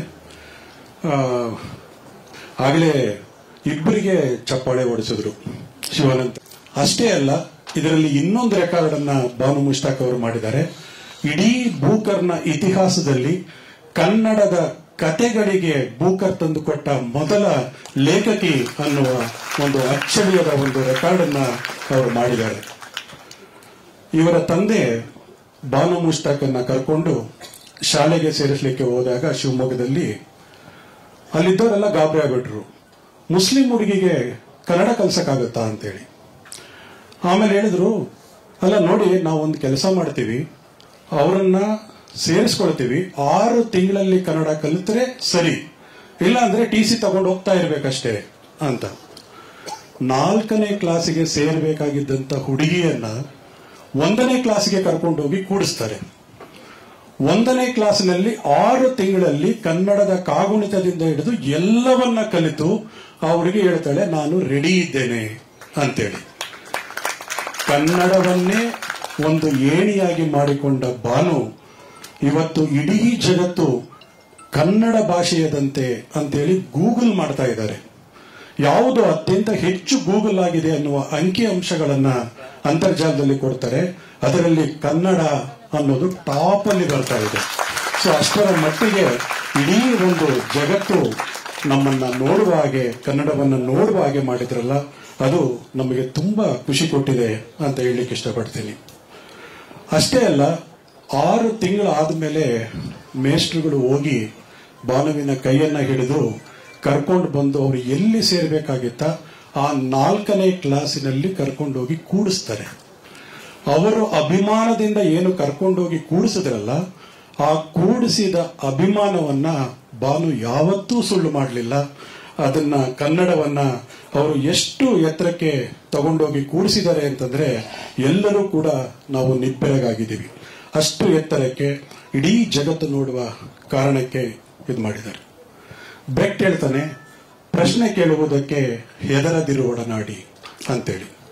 ಭಾನುಗೆ ತುಂಬಾ ಇಷ್ಟ ಪ್ರಶ್ನೆ ಕೇಳೋದು. ಹಾಗಾಗಿನೇ ಅವರು ಮೊದಲು ಪತ್ರಕರ್ತರು, ಆಮೇಲೆ ವಕೀಲರು, ಆಮೇಲೆ ಲೇಖಕರು. ಆದರೆ ಎಲ್ಲಾ ರಂಗದಲ್ಲೂ ಕೂಡ ಅವರು ಮಾಡಿದ್ದು ಪ್ರಶ್ನೆಗಳನ್ನ ಕೇಳುವ ವಿಚಾರವನ್ನು ಮಾತ್ರ. ಆ ಪ್ರಶ್ನೆಗಳು ಯಾವುದು, ಹೇಗಿತ್ತು, ಹೇಗೆ ಸುಡು ಕೆಂಡಗಳಾಗಿತ್ತು ಅನ್ನೋದನ್ನ ಶಿವಾನಂದ್ ತಗಡೂರ್ ಅವರು ಈಗಾಗಲೇ ಅದನ್ನ ಹೇಳಿದ್ದಾರೆ. ಶಾಲೆಯಲ್ಲಿ ಇರಬೇಕಾದ್ರೇನೆ ಕತೆ ಬರೆದಂತಹ ಭಾನು ಮುಷ್ತಾಕ್ ಆ ನಂತರದಲ್ಲಿ ಮತ್ತೆ ಬರವಣಿಗೆಯನ್ನ ಕೈಗೆ ತೆಕ್ಕೊಂಡದ್ದು 29ನೇ ವಯಸ್ಸಿನಲ್ಲಿ. ಆ ದಶಕ ಅಂತ ನಾವು ಯಾವುದನ್ನ ತುಂಬಾ ಸಂಭ್ರಮದಿಂದ ಹೇಳ್ತೀವಿ, 70 ಮತ್ತು 80ರ ದಶಕ. ಆ ದಶಕ ಅದು ರೈತ ಚಳವಳಿಗೆ ಕಾರಣ ಆಯಿತು, ಸಾಹಿತ್ಯ ಚಳವಳಿಗೆ ಕಾರಣ ಆಯಿತು, ಸಾಂಸ್ಕೃತಿಕ ಚಳವಳಿಗೆ ಕಾರಣ ಆಯಿತು, ದಲಿತ ಚಳವಳಿಗೆ, ಮಹಿಳಾ ಚಳವಳಿಗೆ ಕಾರಣ ಆಯಿತು. ಆ ಚಳವಳಿಯ ಒಡಲಿಂದ ಬಂದ ಭಾನು ಅವರು ಪ್ರಶ್ನೆ ಮಾಡ್ತಾನೆ ಹೋದ್ರು. ಅಷ್ಟೇ ಅಲ್ಲ, ವ್ಯವಸ್ಥೆಯನ್ನ ತಿವಿಯುವ, ವ್ಯವಸ್ಥೆಯನ್ನ ನೇರ ಮಾಡುವ, ಮತ್ತೆ ಒಡಲ ಸಂಕಟವನ್ನ ಹೊರಗೆ ಹಾಕುವಂತಹ ಕೆಲಸವನ್ನ ಮಾಡಿದರು. ಅವರು ಮಾಡಿದ ಎಲ್ಲ, ಅವ್ರು ಹೇಳ್ತಾರೆ, ನಾನು ಬರೆದದ್ದು ಮುಸ್ಲಿಂ ಮಹಿಳೆಯರ ಬಗ್ಗೆ ಮಾತ್ರ ಅಲ್ಲ, ಇಡೀ ಜಗತ್ತಿನಲ್ಲಿ ಎಲ್ಲ ಮಹಿಳೆಯರು ಕೂಡ ಒಂದೇ ರೀತಿಯ ನೋವುಗಳನ್ನ ಅನುಭವಿಸ್ತಾ ಇದ್ದಾರೆ. ನನ್ನ ಲೇಖನಿ, ನನ್ನ ಕತೆಗಳು, ನನ್ನ ಬರಹಗಳು ಅದು ಎಲ್ಲ ಮಹಿಳೆಯರ ಸಂಕಟಗಳ ಪರವಾಗಿದೆ, ಅದನ್ನು ನಿವಾರಿಸೋದಕ್ಕೆ ಪ್ರಯತ್ನ ಪಡ್ತಾ ಇದೆ ಅನ್ನುವ ಮಾತನ್ನ ಅವರು ಹೇಳ್ತಾರೆ. ನಾನು ಒಂದು ಧರ್ಮದ, ಒಂದು ರೀತಿಯ ಮಹಿಳೆಯರ ಬಗ್ಗೆ ಬರೆದಿಲ್ಲ ಅನ್ನೋದನ್ನ ಅವರು ಸ್ಪಷ್ಟವಾಗಿ ಹೇಳ್ತಾರೆ. ಭಾನು ಅವರು ಬರೆದದ್ದೆಲ್ಲವೂ ಕೂಡ ಮಹಿಳೆಯರನ್ನ ಕಟ್ಟಿ ಹಾಕಲು ಹೊಂಚು ಹಾಕಿದ್ರಲ್ಲ, ಅವರ ವಿರುದ್ಧ ಸೆಟೆದು ನಿಂತವರ ಕತೆಗಳನ್ನ ಅಂತ ಹೇಳೋದಕ್ಕೆ ಇಷ್ಟಪಡ್ತೇನೆ. ಇದೇ ಜೂನ್ 14ನೇ ತಾರೀಕು ಚೆಗೆವಾರನ ಬರ್ತ್ಡೇ. ಇವರು ಒಂದು ರೀತಿಯಲ್ಲಿ ಚೆಗೆವಾರನ ಬಂಧುನೇ. ಯಾಕೆ ಅಂತಂದ್ರೆ ಚೆಗೆವಾರ ಹೇಳ್ತಾನೆ, if you tremble and rage with every justice done in this world then you are my comrade ಅಂತೇಳಿ. ಸೊ ಹಾಗಾಗಿ ಚೆಗೆವಾರನ ಬಂಧು ನಮ್ಮ ಬಾನು ಅಂತ ಹೇಳಲಿಕ್ಕೆ ನಾನು ಇಷ್ಟಪಡ್ತೇನೆ. ಸೂರಂ ಮೆಕ್ಕುಂಡಿ ಅವರು ತಮ್ಮ ಕವಿತೆಯಲ್ಲಿ ಹೇಳ್ತಾರೆ ಏನಂತಂದ್ರೆ, ದೂರದಲ್ಲಿ ಇದ್ದವರನ್ನು ಹತ್ತಿರಕ್ಕೆ ತರಬೇಕು, ಎರಡು ದಂಡೆಗೂ ಉಂಟಲ್ಲ ಎರಡು ತೋಳು ಅಂತೇಳಿ. ಹಾಗೆ ಅವರು ಎರಡು ತೋಳಿನ ಮೂಲಕ, ಅವರ ಬರಹದ ಮೂಲಕ ಎರಡು ದಂಡೆಗಳನ್ನ ಬೆಸಲಿಕ್ಕೆ ಪ್ರಯತ್ನ ಪಡ್ತಾ ಇದ್ದಾರೆ ಅನ್ನೋದು ಸಂತೋಷದ ಸಂಗತಿ.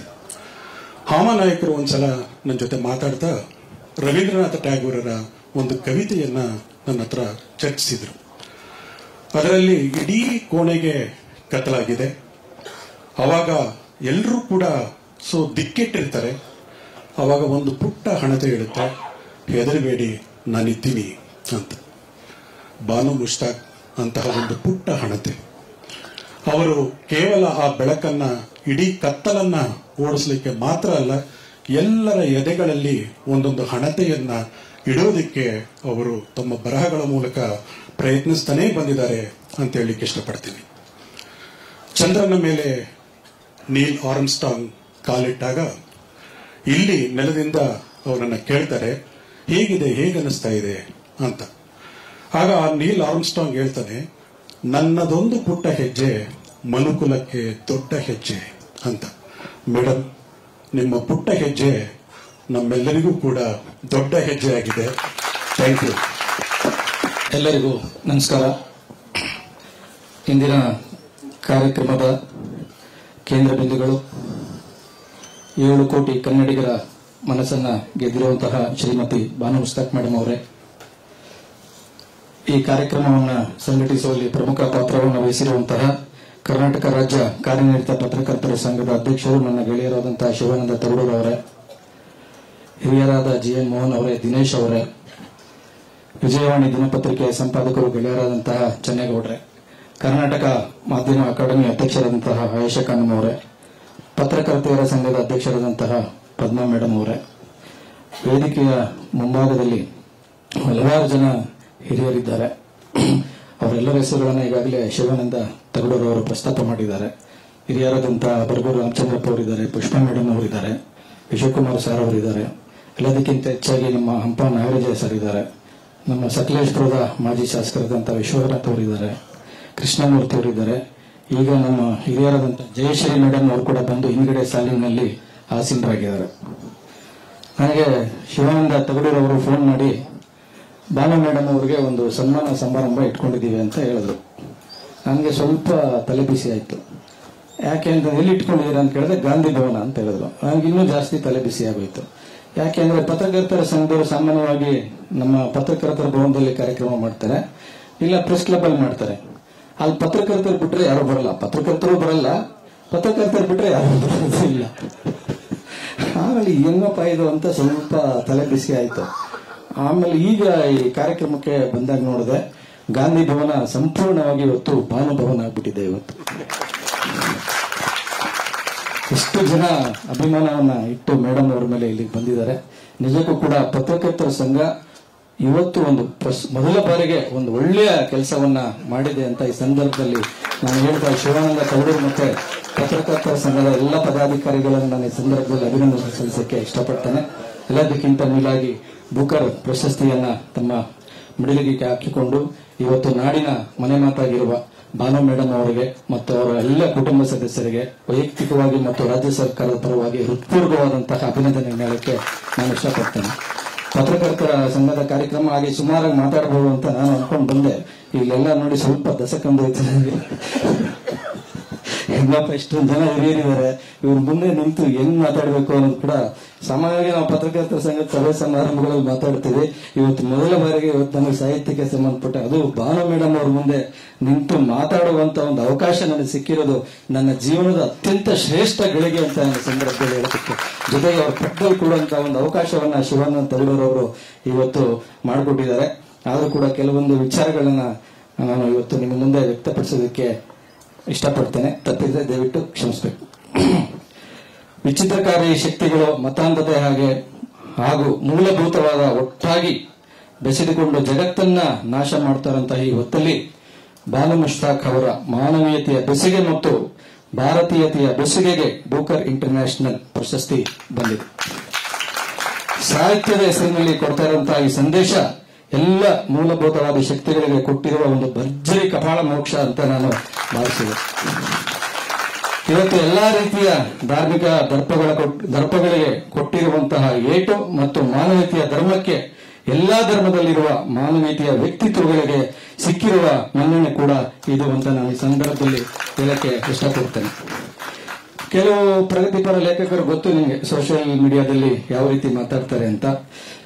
ಭಾನು ಮೇಡಮ್ ಅವ್ರಿಗಿಂತ ಇನ್ನೂ ಚೆನ್ನಾಗಿ ಶ್ರೇಷ್ಠವಾದಂತವ್ರು ಇದ್ರು, ದೊಡ್ಡವರು ಇದ್ರು ಎಲ್ಲ ಹೇಳ್ತಾರೆ. ಇರ್ಬೋದು, ಯಾರು ಇಲ್ಲ ಅಂತ ಹೇಳಲ್ಲ. ಆದ್ರೆ ಭಾನು ಅವರಿಗಿಂತ ಹೆಚ್ಚೆಚ್ಚು ಪುಸ್ತಕ ಪ್ರಕಟಿಸಿದ ಲೇಖಕರಿರ್ಬೋದು, ಹಾಗೆ ದೊಡ್ಡ ಮಹಿಳಾ ಲೇಖಕಿಯರು ಬಹಳಷ್ಟು ಜನ ಇರಬಹುದು. ಸೌಂದರ್ಯ ಮೀಮಾಂಸೆಯ ದೃಷ್ಟಿಯಿಂದ ಭಾನು ಅವರನ್ನು ಮೀರಿಸಿದ ಲೇಖಕಿಯರು ಇರಬಹುದು. ಆದ್ರೆ ಅವರಿಗೆ ಪ್ರಶಸ್ತಿ ಕೊಟ್ಟಿದ್ರು ಕೂಡ ಯಾರಿಗೂ ಬೇಜಾರೇನು ಆಗ್ತಾ ಇರಲಿಲ್ಲ. ಆದ್ರೆ ಭಾನು ಅವರಿಗೆ ಪ್ರಶಸ್ತಿ ಲಭಿಸಿರುವುದು ಮಾತ್ರ ಹೆಚ್ಚಿನ ಸಂತೋಷವನ್ನ ವೈಯಕ್ತಿಕವಾಗಿ ನನಗೆ ಕೊಟ್ಟಿದೆ. ಯಾಕೆಂತಂದ್ರೆ ಮೂಲಭೂತವಾದ ಶಕ್ತಿಗಳಿಗೆ ಎಲ್ಲರೂ ಕೂಡ ಇವತ್ತು ಶರಣಾಗ್ತಾ ಇದ್ದಾರೆ. ಅಸಹಾಯಕತೆಯ ಹೊತ್ತಿನಲ್ಲಿ ಭಾನು ಅವರು ಯಾವುದೇ ವಿಚಾರದಲ್ಲಿ ರಾಜಿ ಮಾಡಿಕೊಳ್ಳದೆ ಹೇಳ್ಬೇಕಾದನ್ನ ಮುಲಾಜಿಲ್ಲದೆ ತಮ್ಮ ಕಥೆಗಳಲ್ಲಿ, ಭಾಷಣಗಳಲ್ಲಿ, ಲೇಖನಗಳನ್ನ ದಾಖಲು ಮಾಡಿದ್ದಾರೆ. ಹೀಗಾಗಿ ಬೂಕರ್ ಪ್ರಶಸ್ತಿಗೆ ಅವರು ಹೆಚ್ಚು ಹೆಚ್ಚು ಅರ್ಹರು ಅಂತೇಳಿ ನಾನು ಈ ಸಂದರ್ಭದಲ್ಲಿ ಹೇಳಕ್ಕೆ ಇಷ್ಟಪಡ್ತೇನೆ. ಜೊತೆಗೆ ಮೇಡಮ್ ಅವರಿಗೆ ಸಿಕ್ಕಿರುವಂತಹ ಈ ಮನ್ನಣೆ ಕನ್ನಡದ ಮೂಲಕ ಇಡೀ ನಾಗರಿಕತೆಯ ಆಶಯಕ್ಕೆ ಸಿಕ್ಕಿರುವ ಮನ್ನಣೆ ಅಂತ ಕೂಡ ನಾನು ಹೇಳಕ್ಕೆ ಈ ಸಂದರ್ಭದಲ್ಲಿ ಇಷ್ಟಪಡ್ತೇನೆ. ಇದಕ್ಕಾಗಿ ಇವತ್ತು ಇಡೀ ನಾಡಿನ ಜನತೆ ಸಂಭ್ರಮಿಸ್ತಾ ಇದ್ದಾರೆ. ಜೊತೆಗೆ ಗಾಂಧಿ ಭವನದಲ್ಲಿ ಕೂಡ ಇವತ್ತೊಂದು ಸಡಗರ ಮತ್ತು ಸಂಭ್ರಮದ ವಾತಾವರಣ ಕೂಡ ನಿರ್ಮಾಣ ಆಗಿದೆ. ಭಾನು ಮೇಡಮ್ ಅವರು ತಾವು ಬದುಕಿರುವ ಸಂದರ್ಭವನ್ನ, ಸಮಾಜವನ್ನು ಮಾತ್ರ ಅಲ್ಲ ದೇವರನ್ನು ಕೂಡ ಹೆಣ್ಣಿನ ದೃಷ್ಟಿಯಲ್ಲಿ ನೋಡಿದ್ದಾರೆ. ಬಂಡಾಯ ಸಾಹಿತ್ಯದ ದಾರಿಯಲ್ಲಿ ಭಾನು ಅವರದ್ದು ವಿಶಿಷ್ಟವಾದಂತಹ ಧ್ವನಿ. ತಮ್ಮ ಕಥೆಗಳಲ್ಲಿ ಮೇಲು ಧ್ವನಿಯಲ್ಲಿ ಇದು ಸಾಧ್ಯವಿದೆಯೇ, ಹೀಗಿರಬಹುದೇ, ಹೀಗಿರುವುದು ಸರಿಯೇ, ಇದಕ್ಕೆ ನಿಮ್ಮ ಆತ್ಮಸಾಕ್ಷಿ ಒಪ್ಪುವುದೇ ಎಂಬ ಪ್ರಶ್ನೆಗಳನ್ನ ತಮಗೆ ತಾವೇ ಕೇಳಿಕೊಳ್ತಾ ಇಡೀ ನಾಗರಿಕತೆಯನ್ನ ಭಾನು ಮೇಡಮ್ ಅವರು ಪ್ರಶ್ನೆ ಮಾಡ್ತಾರೆ. ಬೂಕರ್ ಇಂಟರ್ನ್ಯಾಷನಲ್ ಪ್ರಶಸ್ತಿ ಘೋಷಣೆಯಾದ ಬಳಿಕ ನಾನು ಅವರ ಒಂದು ಪುಸ್ತಕವನ್ನ ಓದಿದೆ. ಅದು ಒಮ್ಮೆ ಹೆಣ್ಣಾಗು ಪ್ರಭುವೆ ಕಥೆಯನ್ನ ನಾನು ಸ್ವಲ್ಪ ಮಟ್ಟಿಗೆ ಓದಿದೆ. ಅದರಲ್ಲಿ ಅಂತಃಕರಣ ಇರುವಂತಹ ದೇವರು ಸಹ ಗಂಡಾಳಿಕೆಯನ್ನು ಎತ್ತಿ ಹಿಡಿಯುವುದಾದರೆ ಅವನು ದೇವರು ಹೇಗಾಗಲು ಸಾಧ್ಯ? ಹೆಣ್ಣನ್ನು ಮನುಷ್ಯಳಾಗಿ ಒಪ್ಪಿಕೊಳ್ಳುವ ಶಕ್ತಿ ಇರುವ ದೇವರನ್ನು ಒಪ್ಪಿಕೊಳ್ಳಬಹುದು ಅಂತ ಮೇಡಮ್ ಅವರು ಸ್ಪಷ್ಟವಾಗಿ ಹೇಳ್ತಾರೆ. ಇಂತಹ ಶಕ್ತಿಯನ್ನ ಅಂತಿಮ ಶಕ್ತಿಯನ್ನು ಒಪ್ಪಿಕೊಳ್ಳಬಹುದು. ಹೆಣ್ಣಿನ ಸಂವೇದನೆಯನ್ನು ಬೆಳೆಸಿಕೊಳ್ಳಲು ದೈವವಾದರೂ ಪ್ರೇರೇಪಿಸಲಿ ಎಂಬ ಭಾವವನ್ನ ಭಾನು ಮೇಡಮ್ ಅವರು ವ್ಯಕ್ತಪಡಿಸಿದ್ದಾರೆ. ದೇವರು ಮತ್ತೆ ಅಪಘಾತ ನನಗೆ ಇಷ್ಟವಾದ ಅತ್ಯುತ್ತಮ ಕಥೆಗಳಲ್ಲಿ ಒಂದು. ಇದರಲ್ಲಿ ಹಸಿವಿನ ಕನ್ನಡಿಯನ್ನ ಮುಂದೆ ಇಟ್ಕೊಂಡು ಭಾನು ಮೇಡಮ್ ಅವರು ದೇವರನ್ನ ಪ್ರಶ್ನೆ ಮಾಡ್ತಾರೆ. ಈ ಕಥೆಯಲ್ಲಿ ಬರುವ ಒಂದು ಸಾಲ್ ಮಾತ್ರ ಅತ್ಯಂತ ತೀವ್ರವಾಗಿ ನನ್ನನ್ನ ಕಾಡ್ತು. ಹೆಣವನ್ನ ಶುಚಿಗೊಳಿಸುವ ಕೆಲಸ ಮಾಡುವ ಆ ಹೆಣ್ಣು ಈ ಹಳ್ಳಿಯಲ್ಲಿ ಒಂದೂ ಸಾವಾಗಿಲ್ಲ. ಹೀಗಿರುವಾಗ ನಾವು ಬದುಕುವುದಾದರೂ ಹೇಗೆ? ದೇವರೇ, ನೀನೇ ನಮಗೆ ದಾರಿ ತೋರಿಸಬೇಕು ಅಂತ ಪ್ರಶ್ನೆ ಮಾಡ್ತಾರೆ. ಸಾವಿನ ಮೂಲಕವೇ ಬದುಕನ್ನು ಕಟ್ಟಿಕೊಳ್ಳಬೇಕಾದ ಅನಿವಾರ್ಯತೆಯನ್ನು ಕಥೆಯಲ್ಲಿ ಭಾನು ಮೇಡಮ್ ಅವರು ತೋರಿಸಿಕೊಟ್ಟಿದ್ದಾರೆ. ಕಥೆಯಲ್ಲಿ ಅಪಘಾತದಲ್ಲಿ 3 ಜನ ಹೆಣ್ಣು ಮಕ್ಕಳು ಸಾವಿಗೀಡಾದಾಗ ಆ ತಾಯಿಯಲ್ಲಿ ಸಂತೋಷ ಕಾಣ್ತದೆ. ಸಾವು ಕಂಡಾಗ ಇಸ್ಲಾಂನಲ್ಲಿ ಹೇಳುವ ಉದ್ಧಾರ ಕೂಡ ತನಗೆ ಮರೆತು ಹೋಗಿ ಇಂದು ತನ್ನ ಮನೆಯಲ್ಲಿ ಎಲ್ಲರೂ ಹೊಟ್ಟೆ ತುಂಬ ಉಣಬಹುದು ಎಂಬ ಭಾವ ವ್ಯಕ್ತವಾಗಿದೆ. ಸಾವಿನ ಮನೆಯಲ್ಲಿ ತಾನು ಅನ್ನ ತಿನ್ನುವಾಗ ಮನೆಯಲ್ಲಿ ಹಸಿದ ಬಾಣಂತಿ ಮಗುವಿನ ಜ್ಞಾಪಕವಾಗಿ ತಾನು ಆಹಾರ ಸೇವಿಸಲು ಬೇಡವೋ ಎಂಬ ಬಗ್ಗೆ ತಾಯಿಯಲ್ಲಿ ಗೊಂದಲ ಶುರುವಾಗ್ತದೆ. ಕೊನೆಗೆ ಕರುಳಿನ ಕೂಗು ಗೆದ್ದವು ಎಂದು ಹಸುವಿನ ಕೂಗು ಗೆದ್ದಿರುವ ಬಗ್ಗೆ ಭಾನು ಮೇಡಮ್ ಅವರು ಆ ಕಥೆಯಲ್ಲಿ ಪ್ರಸ್ತಾಪವನ್ನ ಮಾಡಿದ್ದಾರೆ. ಎಲ್ಲರ ಆಶ್ರಯದಾತ ಎಂದು ಕರೆಯಲ್ಪಡುವ ದೇವರು ತಮಗೆ ಮಾತ್ರ ಅನ್ನವನ್ನು ನೀಡುತ್ತಿಲ್ಲವಲ್ಲ ಎಂಬ ಪ್ರಶ್ನೆಯನ್ನ ತಾಯಿ ಕೇಳ್ತಾಳೆ. ಇದ್ದತ್ ಕಥೆಯಲ್ಲಿ ವಿಧವೆಯೊಬ್ರು ಇಸ್ಲಾಂ ಧರ್ಮದಂತೆ 45 ದಿನಗಳ ಧರ್ಮಾಚರಣೆಯ ಸಂದರ್ಭದಲ್ಲಿನ ಅವಳ ಬದುಕು ಹಿಂಸಾತ್ಮಕವಾಗಿರುವ ಬಗ್ಗೆ ಹಾಗೂ ತಮಗೆ ಮುಂದೆ ಉತ್ತಮ ಬದುಕು ಸಿಗಬಹುದೇ ಎಂಬ ಆಸೆಯೂ ಕೂಡ ಚಿಗುರುಡದ ಭಾವವನ್ನು ಭಾನು ಮೇಡಮ್ ಅವರು ವ್ಯಕ್ತಪಡಿಸಿದ್ದಾರೆ. ಭಾನು ಮೇಡಮ್ ಅವರ ಕಥೆಗಳು ಲೋಕದ ಜೊತೆಗೆ ನಡೆಸುವ ಮಾತುಗಳು ಕೂಡ ಆಗಿದ್ದಾವೆ ಅನ್ನೋದು ನನ್ನ ಭಾವನೆ. ಭಾನು ಮೇಡಮ್ ಅವರು ಇತರ ದೊಡ್ಡ ಲೇಖಕರಿಗಿಂತ 4 ಹೆಜ್ಜೆ ಮುಂದೆ ಹೋಗಿದ್ದಾರೆ ಅಂತ ನನಗೆ ಅನಿಸುತ್ತೆ. ಯಾಕೆ ಅಂತಂದ್ರೆ ಅವರು 4 ಗೋಡೆಗಳ ಮಧ್ಯೆ ಕುಳಿತು ಮೈಗೆ ಎಣ್ಣೆ ಹಚ್ಚಿಕೊಂಡು ಸೇಫ್ ಆಗಿ ಹೊತ್ತು ಬರವಣಿಗೆಯನ್ನ ಮಾಡಿದವರಲ್ಲ. ಜನಪರ ಚಳುವಳಿಗಳ ಜೊತೆಗೆ ತಮ್ಮನ್ನು ತಾವು ಗುರುತಿಸಿಕೊಂಡು ಹಾಗೂ ಖಚಿತ ಜನಪರ ನಿಲುವನ್ನು ತೆಗೆದುಕೊಂಡು ಆ ನಿಲುವಿಗೆ ಬದ್ಧವಾಗಿ ನಿಲ್ಲುವ ಗಟ್ಟಿತನ ಅವರಲ್ಲಿದೆ ಅಂತ ಹೇಳಕ್ಕೆ ನಾನು ಈ ಸಂದರ್ಭದಲ್ಲಿ ಇಷ್ಟಪಡ್ತೇನೆ. ಈಗಾಗಲೇ ಶಿವಾನಂದ ತಗಡೂರವರು ಮೇಡಮ್ ಅವರ ರಾಜಕೀಯದ ಬಗ್ಗೆ ಕೂಡ ಹೇಳಿದ್ರು. ಭಾನು ಮೇಡಮ್ ಅವರು ಅನುಭವಿ ರಾಜಕಾರಣಿ ಕೂಡ ಹೌದು. ಯಾಕೆ ಅಂತಂದ್ರೆ ಅವರು ಲಂಕೇಶ್ ಅವ್ರಿಗೂ ಕೂಡ ರಾಜಕೀಯ ತಿಳುವಳಿಕೆಯನ್ನ ಹೇಳಿಕೊಟ್ಟಂತವರು. ನಗರಸಭೆ ಚುನಾವಣೆಗೆ ಸ್ಪರ್ಧೆ ಮಾಡಿದಂತಹ ಭಾನು ಮೇಡಮ್ ಅವರಿಗೆ ರಾಜಕೀಯ ರಣರಂಗದ ಪರಿಚಯ ಕೂಡ ಇತ್ತು. ಲಂಕೇಶ್ ಅವರು ಪ್ರಗತಿ ರಂಗ ಮಾಡೋ ಹೊತ್ತಿನಲ್ಲಿ ರಾಜಕೀಯ ಪಕ್ಷ ಮಾಡಬೇಡಿ, ಪ್ರಗತಿ ರಂಗವನ್ನ ಶುರು ಮಾಡಬೇಡಿ ಅಂತ ಅವರು ಸಲಹೆಯನ್ನ ಕೊಟ್ಟಿದ್ರು. ಜೊತೆಗೆ ಆ ಪ್ರಗತಿ ರಂಗ ವಿಫಲ ಆಗುತ್ತೆ ಅಂತ ಕೂಡ ಅವತ್ತು ಅವರ ಭವಿಷ್ಯವನ್ನ ನುಡಿದಿದ್ರು. ಆದ್ರೆ ಅವತ್ತು ಲಂಕೇಶ್ ಅವರು ಆ ಮಾತನ್ನ ಒಪ್ಪಿರ್ಲಿಲ್ಲ. ಆದ್ರೆ ನಗರಸಭೆ ಚುನಾವಣೆಗೆ ಭಾನು ಮೇಡಮ್ ಅವರು ನಿಂತಾಗ ಎಂತ ಕಷ್ಟವನ್ನ ಪಟ್ಟರು ಕೂಡ ಅಂತ ಶಿವಾನಂದ ತಗಡೂರವರು ಅವ್ರ ಮಾತುಗಳಲ್ಲಿ ಈಗಾಗಲೇ ಹೇಳಿದ್ದಾರೆ. ಲಂಕೇಶ್ ಅವರಿಗೆ ಮುಖ್ಯಮಂತ್ರಿಗಳನ್ನೇ ಮಂಡಿಯೂರುವಂತೆ ಮಾಡುವ ಶಕ್ತಿ ಇತ್ತು. ಆವತ್ತಲ್ಲೇ ಭಾನು ಮೇಡಮ್ ಅವರು ಸ್ವತಃ ಲಂಕೇಶ್ ಅವರಿಗೆ ರಾಜಕೀಯ ತಿಳುವಳಿಕೆಯನ್ನ ಹೇಳಿಕೊಟ್ಟಿದ್ರು. ಅವರ ಈ ತಿಳುವಳಿಕೆ ಕೂಡ ಸತ್ಯ ಆಯಿತು. ಯಾಕೆ ಅಂತಂದ್ರೆ ಅವತ್ತು ಪ್ರಗತಿ ರಂಗ ಸಕ್ಸಸ್ ಆಗಲೇ ಇಲ್ಲ. ಇವತ್ತು ಬಾಬಾ ಬುಡನ್ಗಿರಿ ಘಟನೆ ಆಗಲಿ, ಯಾವುದೇ ಹೋರಾಟವಾಗಲಿ, ಎಲ್ಲ ಹೊತ್ತಿನಲ್ಲೂ ಕೂಡ ಭಾನು ಮೇಡಮ್ ಅವರು ಸಾಮಾಜಿಕ ರಾಜಕೀಯ ಕಾರ್ಯಕರ್ತೆಯಾಗಿ ಗಟ್ಟಿಯಾಗಿ ನಿಂತಿದ್ದಾರೆ. ಒಬ್ಬ ಪತ್ರಕರ್ತರಾಗಿ, ಬರಹಗಾರರಾಗಿ, ಸಾಮಾಜಿಕ ಹೋರಾಟಗಾರರಾಗಿ, ಮಹಿಳೆಯಾಗಿ, ಮುಸ್ಲಿಂ ಮಹಿಳೆಯಾಗಿ ಭಾನು ಮೇಡಮ್ ಅವರಿಗೆ ಇವತ್ತೊಂದು ದೊಡ್ಡ ಸ್ಥಾನವಿದೆ. ಅದನ್ನ ಇವತ್ತು ಬೂಕರ್ ಇಂಟರ್ನ್ಯಾಷನಲ್ ಪ್ರಶಸ್ತಿ ಸಾಬೀತು ಮಾಡಿದೆ ಅಂತ ನಾನು ಈ ಸಂದರ್ಭದಲ್ಲಿ ಹೇಳಕ್ಕೆ ಇಷ್ಟಪಡ್ತೇನೆ. ಒಟ್ಟಿನಲ್ಲಿ ಭಾನು ಮೇಡಮ್ ಅವರಿಗೆ ಸಿಕ್ಕಿರುವಂತಹ ವಿಶ್ವಮನ್ನಣೆ ಏಕಕಾಲಕ್ಕೆ ಕನ್ನಡಕ್ಕೆ, ಭಾರತೀಯ ಸಾಹಿತ್ಯ ಪರಂಪರೆಗೆ, ನಮ್ಮ ನಾಡಿನ ಸಾಂಸ್ಕೃತಿಕ ನಾಯಕರಾಗಿರುವಂತಹ ನಿಜವಾದ ವಿಶ್ವಗುರು ಬಸವಣ್ಣನವರ ಆದಿಯಾಗಿ ಅಕ್ಕಮಹಾದೇವಿ ಮತ್ತು ಎಲ್ಲ ಶರಣ ಸೂಫಿ ಪರಂಪರೆಗೆ, ಈ ಪರಂಪರೆಯ ಮೌಲ್ಯಗಳಿಗೆ ಸಿಕ್ಕಿರುವ ಮನ್ನಣೆ ಅಂತ ನಾನು ಈ ಸಂದರ್ಭದಲ್ಲಿ ಹೇಳಕ್ಕೆ ಇಷ್ಟಪಡ್ತೇನೆ.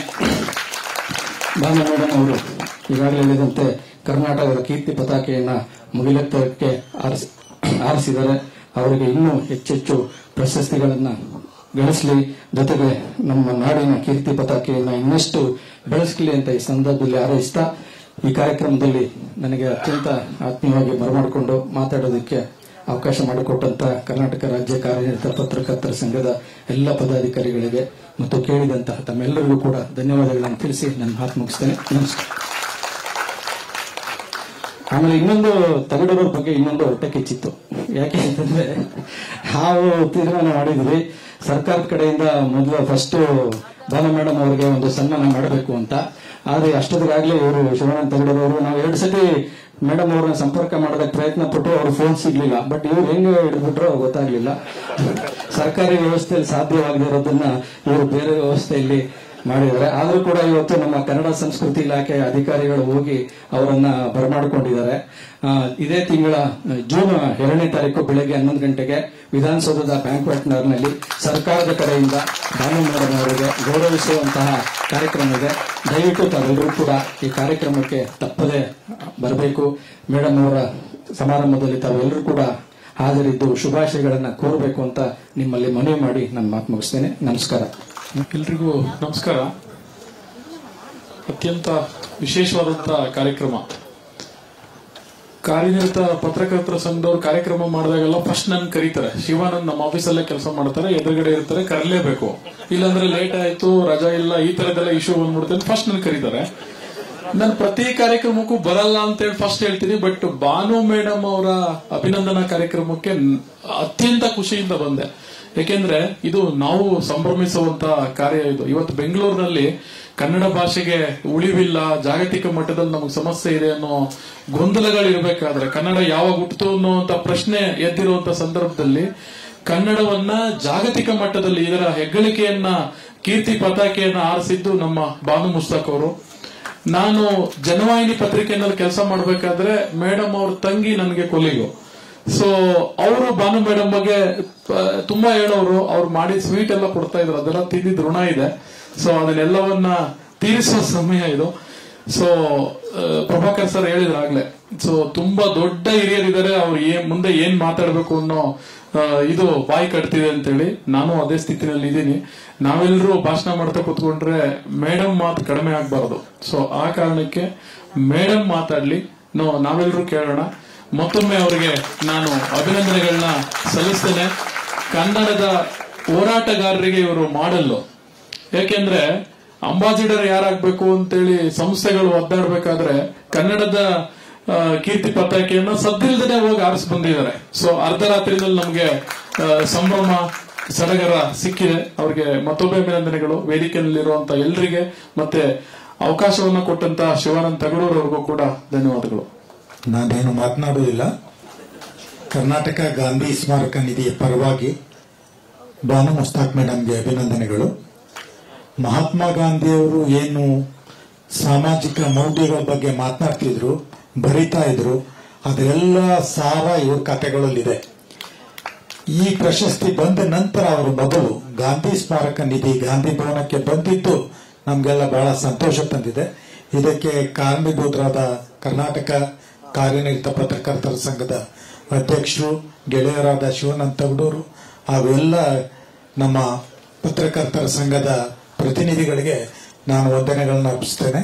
ಹಾಗೆ ಇಲ್ಲಿ ಎಲ್ಲ ನಮ್ಮ ಗಾಂಧಿ ಭವನದ ಹಿರಿಯ ಪದಾಧಿಕಾರಿಗಳಿದ್ದಾರೆ, ವಿಶ್ವಕುಮಾರ್ ಕಾರ್ಯಾಧ್ಯಕ್ಷರಿದ್ದಾರೆ, ನಮ್ಮ ಶಿವರಾಜ್ ಅವರು ನಿರ್ದೇಶಕರಿದ್ದಾರೆ. ಅವರೆಲ್ಲರೂ ಕೂಡ ಈ ಕಾರ್ಯಕ್ರಮದಲ್ಲಿ ತಾವು ಬಂದಿರೋದನ್ನ ಸಂಭ್ರಮ ಪಟ್ಟಿದ್ದಾರೆ. ಅವರೆಲ್ಲರ ಪರವಾಗಿ ನಿಮಗೆ ಅಭಿನಂದನೆಗಳನ್ನ.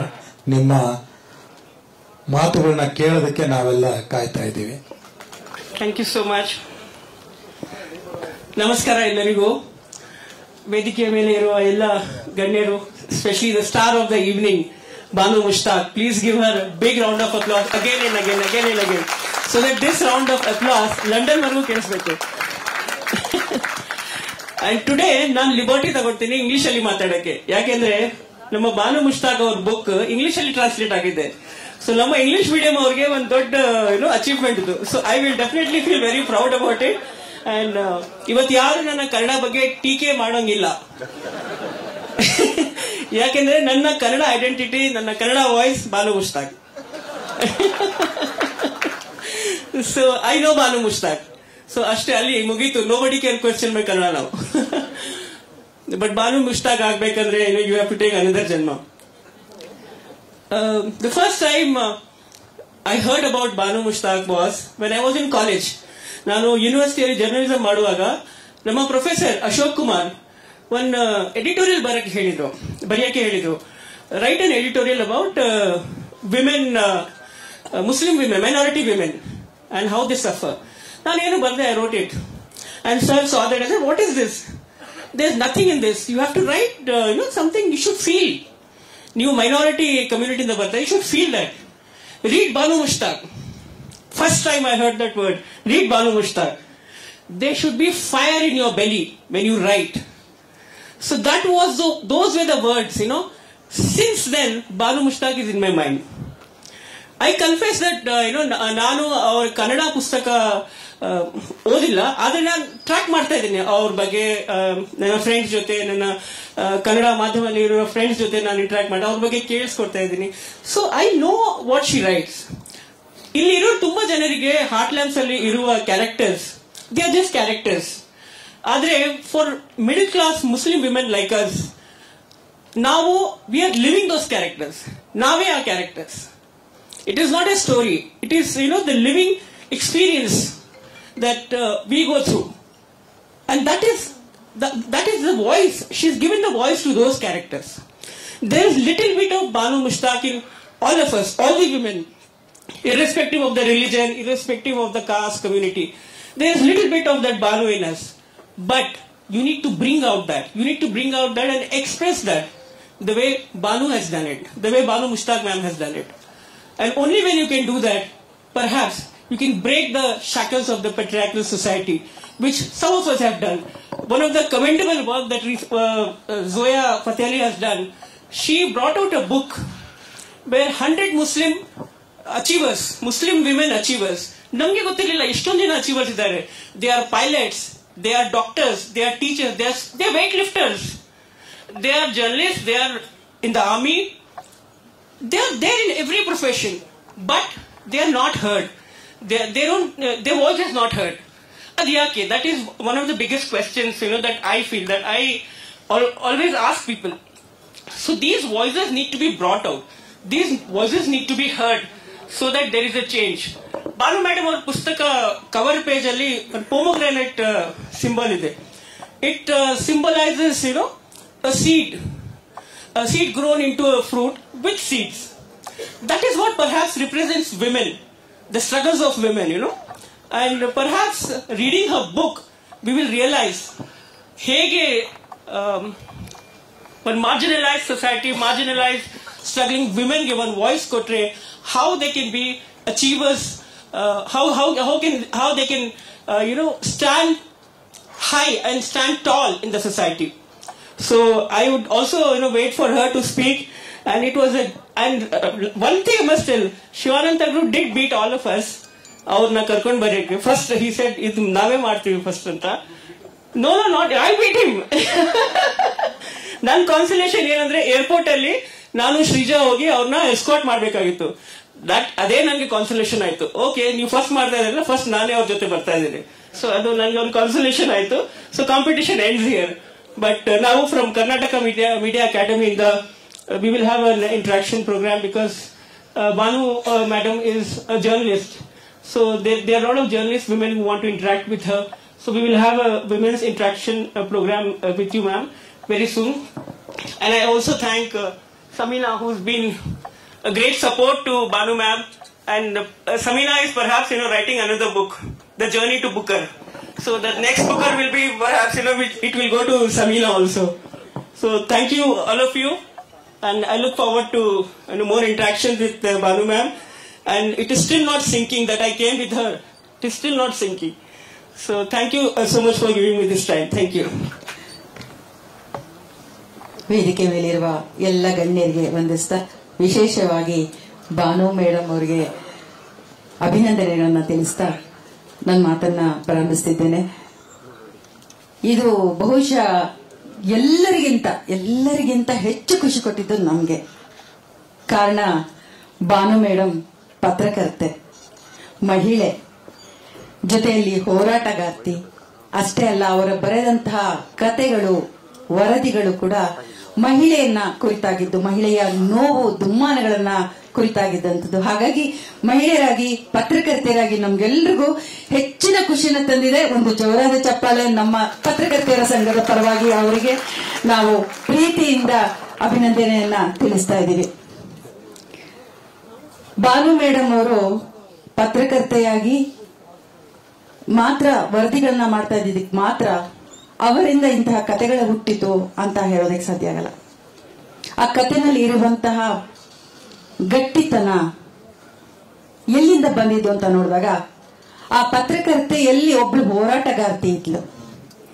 ಆ ಹೋರಾಟಗಾರ್ತಿ ಮಾತ್ರ ಅಲ್ಲ, ಆಕೆ ವಕೀಲೆ ಕೂಡ ಆಗಿದ್ಲು. ಪ್ರತಿಯೊಂದನ್ನು ಪ್ರಶ್ನಿಸುವ, ಸವಾಲನ್ನು ಹಾಕುವ ಮತ್ತು ಪ್ರತಿಭಟಿಸುವ ಮನೋಭಾವ, ಈ ಮೂರು ಪತ್ರಕರ್ತೆ, ಹೋರಾಟಗಾರ್ತಿ ಮತ್ತು ವಕೀಲೆಯಲ್ಲಿ ಇದ್ದಿದ್ರಿಂದ ಬಹುಶಃ ಅವರ ಕತೆಗಳು ಇಷ್ಟೊಂದು ಗಾಢವಾಗಿ ತಟ್ಟೋದಕ್ಕೆ ಸಾಧ್ಯ ಆಗಿದ್ದು, ಬ್ರೂಕರ್ ಪ್ರಶಸ್ತಿ ತನಕ ತಗೊಂಡು ಹೋಗಿದ್ದು ಅಂತ ನನ್ಗನ್ಸುತ್ತೆ. ಪತ್ರಕರ್ತೆ, ಹೋರಾಟಗಾರ್ತಿಯ ಇದ್ರೆ ಮಾತ್ರ ತನ್ನ ವೃತ್ತಿಗೆ ಒಂದು ಪರಿಪೂರ್ಣವಾದಂತ ಒಂದು ನ್ಯಾಯವನ್ನ ನೀಡೋದಕ್ಕೆ ಸಾಧ್ಯ ಅಂತ ನಾನು ನಂಬಿದ್ದೀನಿ.